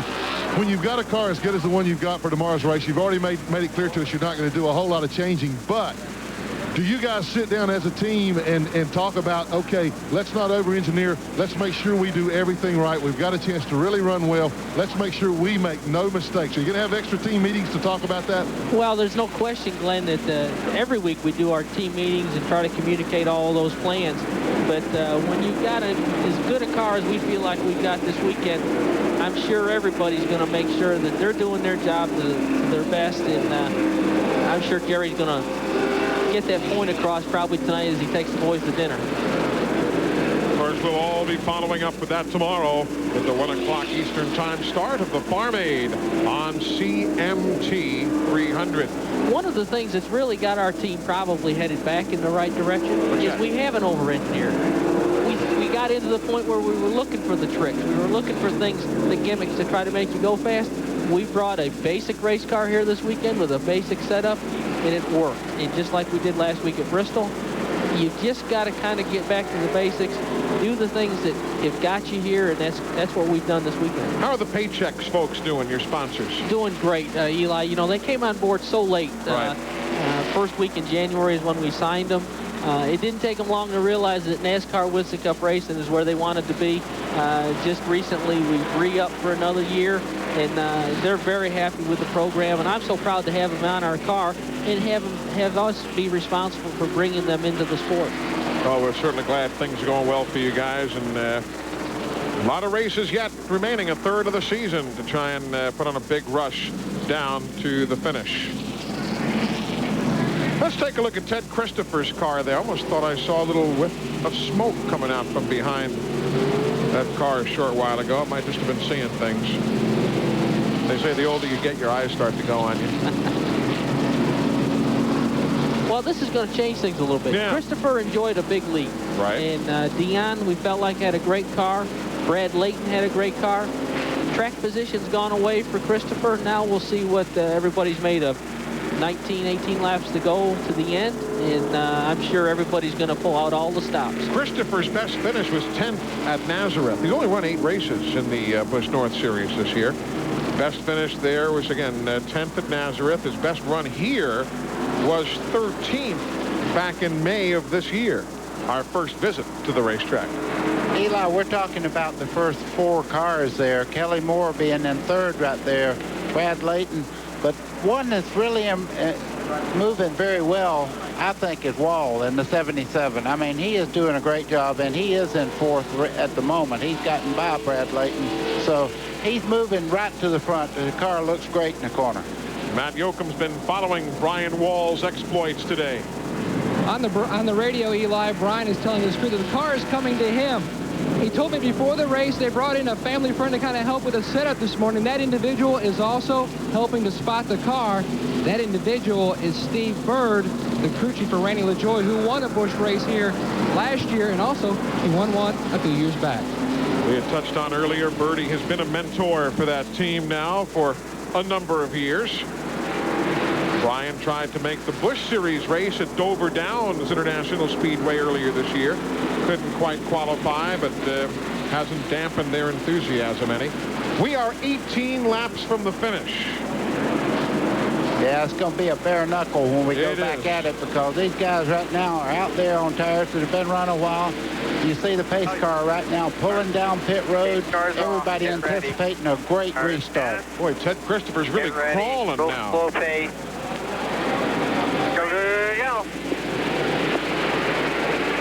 Dave Dion laid back trying to anticipate the start, and he just took off. I mean, that's the skinny of that. 0.7 of a second by the time they get to turn 1. He's got most of that track position back already. Yeah, unbelievable. Oh, Kelly Moore. Yeah. Kelly Moore about lost it.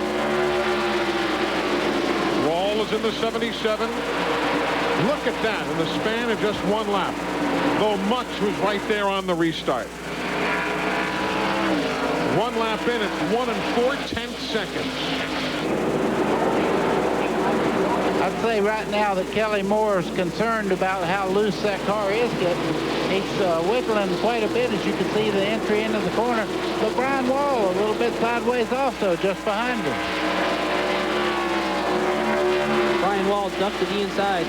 Knew he didn't get off the corner very well. Wanted to make sure that Brad Layton didn't get on the inside of him going into turn 3. Getting down to the finish. Trouble for the Zero machine. Bill Penfold saves it as Mike Olson goes by to the inside. Back in a moment.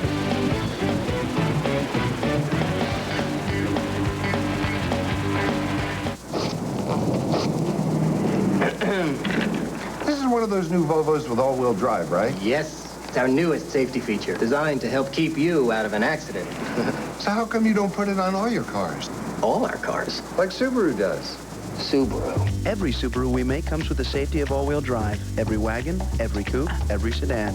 So only one Volvo has all-wheel drive, but they all have cup holders. Yeah. Subaru, the beauty of all-wheel drive. So you're building that deck with Time Life to help you along. You might want to add some built-in benches, page 50.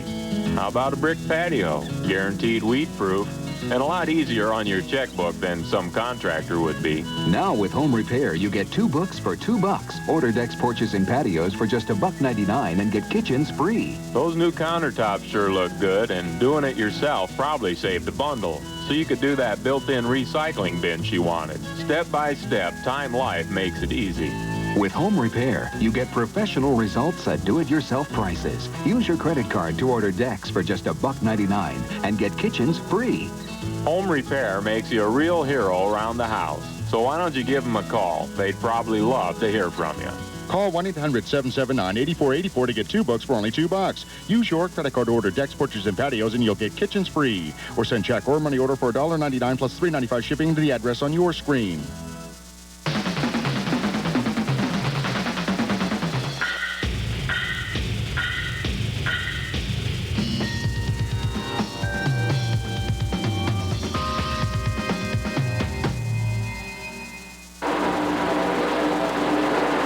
The start-finish line. Ted Christopher has the lead, 1 8/10 seconds. There's problems in turn 3. Cars spinning up against the wall as the caution flies. The 48 is Louis Michaelides, and he is in the wall, running in 27th position up in turn number 3. So Louis brings out the caution. And as you see, he's able to continue away now, 11 laps from the finish. So we're going to go through it all again. Hey, you know what we've not talked about today? That guy right there. That is Dennis Demers. Started way back in 42nd, and he is running in 7th right now. How about that for just quietly cutting through traffic? And he's right on the back of Mike Stefanik, and he was gnawing on his back bumper just prior to that yellow flag. So a good job for Dennis Demers. 10 laps from the finish. We're back to wrap it up on TNN Motorsports after this. Planning a special event? You'll be amazed at all the things you can rent. Think of the money you'll save instead of buying.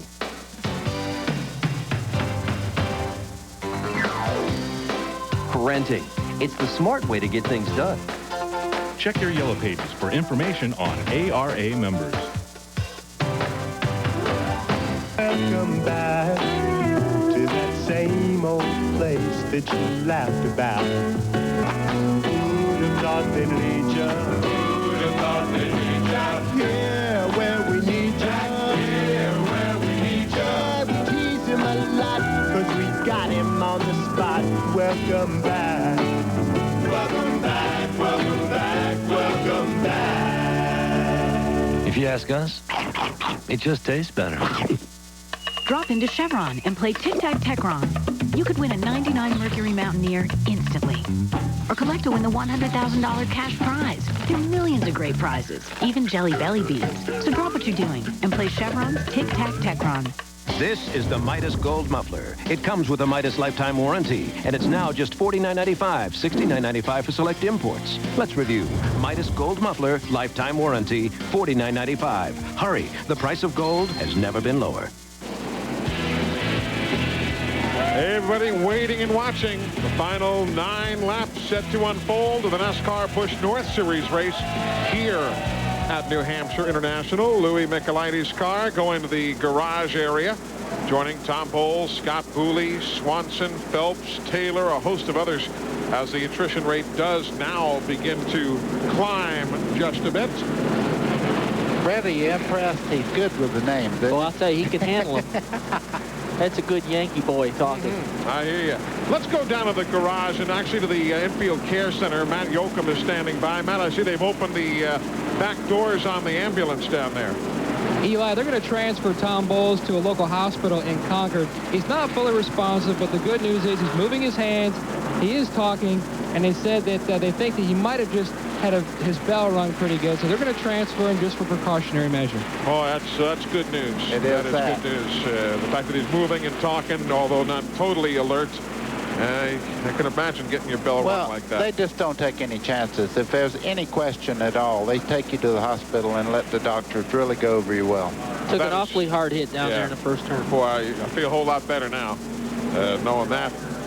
Don't forget, this is just more of the racing you're seeing on TNN tonight at 9 o'clock Eastern Time. The Pep Boys Indy Racing League from the Atlanta Motor Speedway.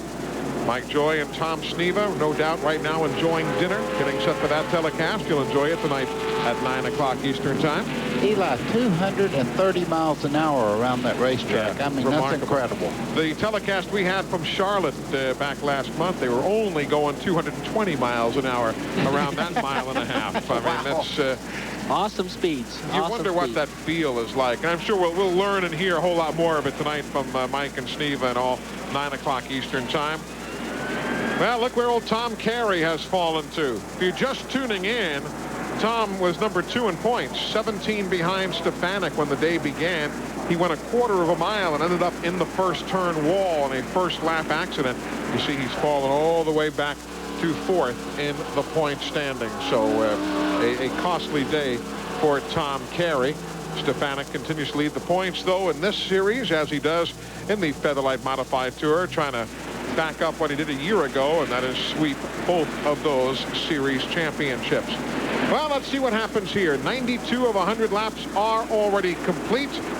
Pace car is gone. Let's see if Ted... you see Dave Dion staying right with Christopher this time. Look at Brad Layton on the outside there. He was good, though. He got back in line. He couldn't have passed anybody there before he got to the stripe. A battle for second, though. Dave Dion getting a lot of pressure from Kelly Moore on the outside as they head off turn 2. Dion. Wall now in the 77. Wall got a good run up off of turn 2 to take 3rd away from Kelly Moore. Kelly Moore's going to be real lucky if he can hang on to 4th right now. As you see right there, Brad Layton in the 55 putting extreme pressure on him. Stefanik's car wiggling off the corner, and he saves it as he got together with Demers here on the main straightaway. Boy, that would have been big. Yeah. That would have been big. There's a big pack of cars behind them and right in the middle of the straightaway. The guy's in trouble right there, number 51, Mike Stefanik. He's losing a lot of track position right now. You see the cars lining up on the inside trying to get by him. Dale Shaw in the 7's on the inside now. If he can't get back in line, he's going to lose several positions. They're lining up like cattle behind him, trying to keep him in the outside lane. All of this that you're watching now is now a 1 9/10 seconds behind the leader. Here comes Olson. That multicolored machine to the inside. Gets past Denny Doyle as Penfold and Doyle rub in the 30 and the 0. Any pent-up aggression is coming out here in this last 9-lap run. Demers just took 4th away from Brad Layton going into 3rd turn. The 86 car, Demers there. As you can tell right now, Layton, he just got caught on the outside. That outside is not car friendly right now. But up front, it is 0.8 of a second from 1st to 2nd. Christopher over Dion. There are Demers, Layton, and there is Ted Christopher. Hasn't won in the Busch North Series since the race at Lime Rock Park in Connecticut, the last race of last season. Eli, that car is not moving 1 inch in the corner. It's handling just like he wants it to. Right now, he has no pressure on him. It's his race to lose by making a mistake, and it does not look like Christopher is going to do anything wrong. There come Dion and Wall, 2nd and 3rd. Moore is in 4th. Demers in 5th, the 86. Brian Walls now pulls in on Dave Dion. He's pulled down about 5 car lengths. Here comes Stefanik bidding for 8th against Dale Shaw. Shaw got a little high. Couldn't step on it. He's very, very loose off the corner. You could see the back of the car switching back and forth. Another car bottom. Oh, gives Olson a little tap. Car bottom. Number 90, Herb Drug. Haven't talked much of him today. Started 24th, and he's now in 12th in the 90. White flag is in the air. Here comes Christopher to the stripe. as you watch the middle of the pack. But up front, Christopher, who won the 1997 running of the CMT 100 and the 1996 Pennzoil 100. A veteran of successes here in New Hampshire.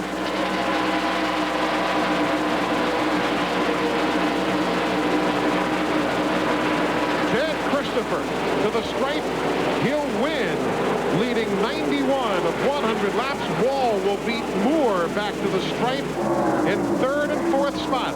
Ted Christopher leads all but 9 laps, and Brett Bodine, I know you've got happy hour practice coming up. Maybe you can lead all but 9 laps tomorrow. We'd love to see it, my friend. Thank you very much, Eli. I had a great time. Thanks, buddy. Always a pleasure to have you with us. Brett Bodine heading to practice. We are heading to Victory Lane to meet up with Ted Christopher when we wrap up from New Hampshire in just a moment.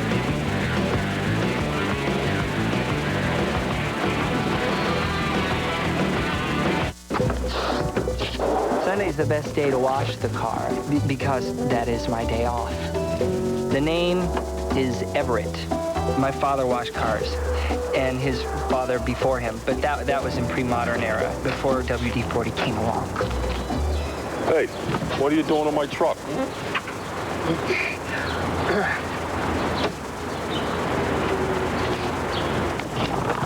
Washing cars is like my destiny. Want great handling? Want a smoother ride? Take the Edelbrock Challenge and get the best of both worlds.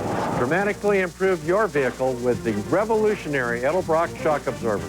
Edelbrock's patented IAS valve technology obsoletes conventional shocks. Edelbrock Performer IAS shocks will transform your vehicle. We build them, we test them, and we guarantee them, or I'll give you your money back. Call now for this free video and the name of the Edelbrock dealer nearest you. We are back. Ted Christopher, who did not qualify for the Featherlite Modified Tour Series race, not only qualified for the Busch North Series event, but he is in Victory Lane with Glenn Jarrett ahead of Dave Dion, who finishes second, Brian Wall, Kelly Moore, and Dennis Demers, the top 5.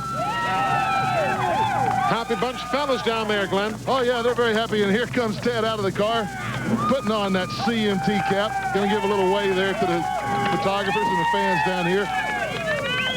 For the second year in a row. Oh, no.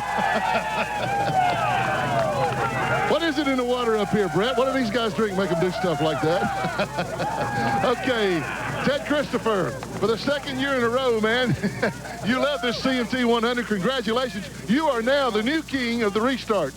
Yeah, I've seen Ron Horner do that a lot, and I know it's almost like road racing, you know, you shift up through the gears, and I've been pretty good at that lately, so I really like to thank the crew. This is a brand new car they put together for this race. It was fast right from the get-go. I mean, practice, qualifying, and the race. I really like to thank Whalen Engineering as our sponsor for this year. They've been really great. Leaf, Clean Harbors came on, Classic Auto Body, move up against Pennzoil, Bell Systems, and my crew. I really like to thank all of them for everything. Thank you. Yeah. All right, Ted, congratulations. We're going to let these guys celebrate. And I'll tell you what, I'm getting out of here. These guys are crazy. And you're sane, I know. Well, there you see, things going awfully well for Ted Christopher here today. And the top finishers. Franklin Butler had himself a good run, but Denny Demers, look at that, buddy, from 42nd to come home in 5th. Great drive. I just applaud all the guys. They raced very, very hard today. We certainly hope that Tom Bowles is okay, involved in a wreck in turn 1 down there. They took him in to just go over him real well, but Tom Bowles is really a favorite up here. Hope he's okay. There you see the top 30. Rick Fuller, Tom Bowles came home in 37th spot, involved in that accident here this afternoon. So a doubleheader, somewhat lengthy today. Mike Iwanitzko winning for the NASCAR Featherlite Modified Tour, and Ted Christopher taking home the top honors for the Busch North Series. Tom Carey finishing dead last today, and that really shuffles the NASCAR Busch North Series point standings. I'm looking forward to tomorrow, Buddy Baker. The Farm Aid on CMT 300 should be an interesting race, as they always seem to be on this flat 1 mile.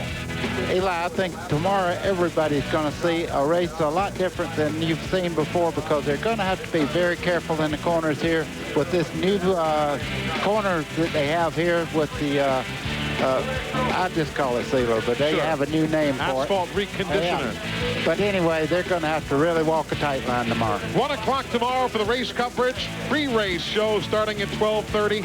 12 noon tomorrow Eastern Time, race day. And remember as well, this evening, 9 o'clock Eastern Time, the Pep Boys IRL, the Indy Racing League from the Atlanta Motor Speedway. Thanks to Buddy Baker, Brett Bodine, Glenn Jarrett, and Matt Yoakum. I'm Eli Gold, congratulating Ted Christopher and Mike Ewanitsko, our winners in New Hampshire.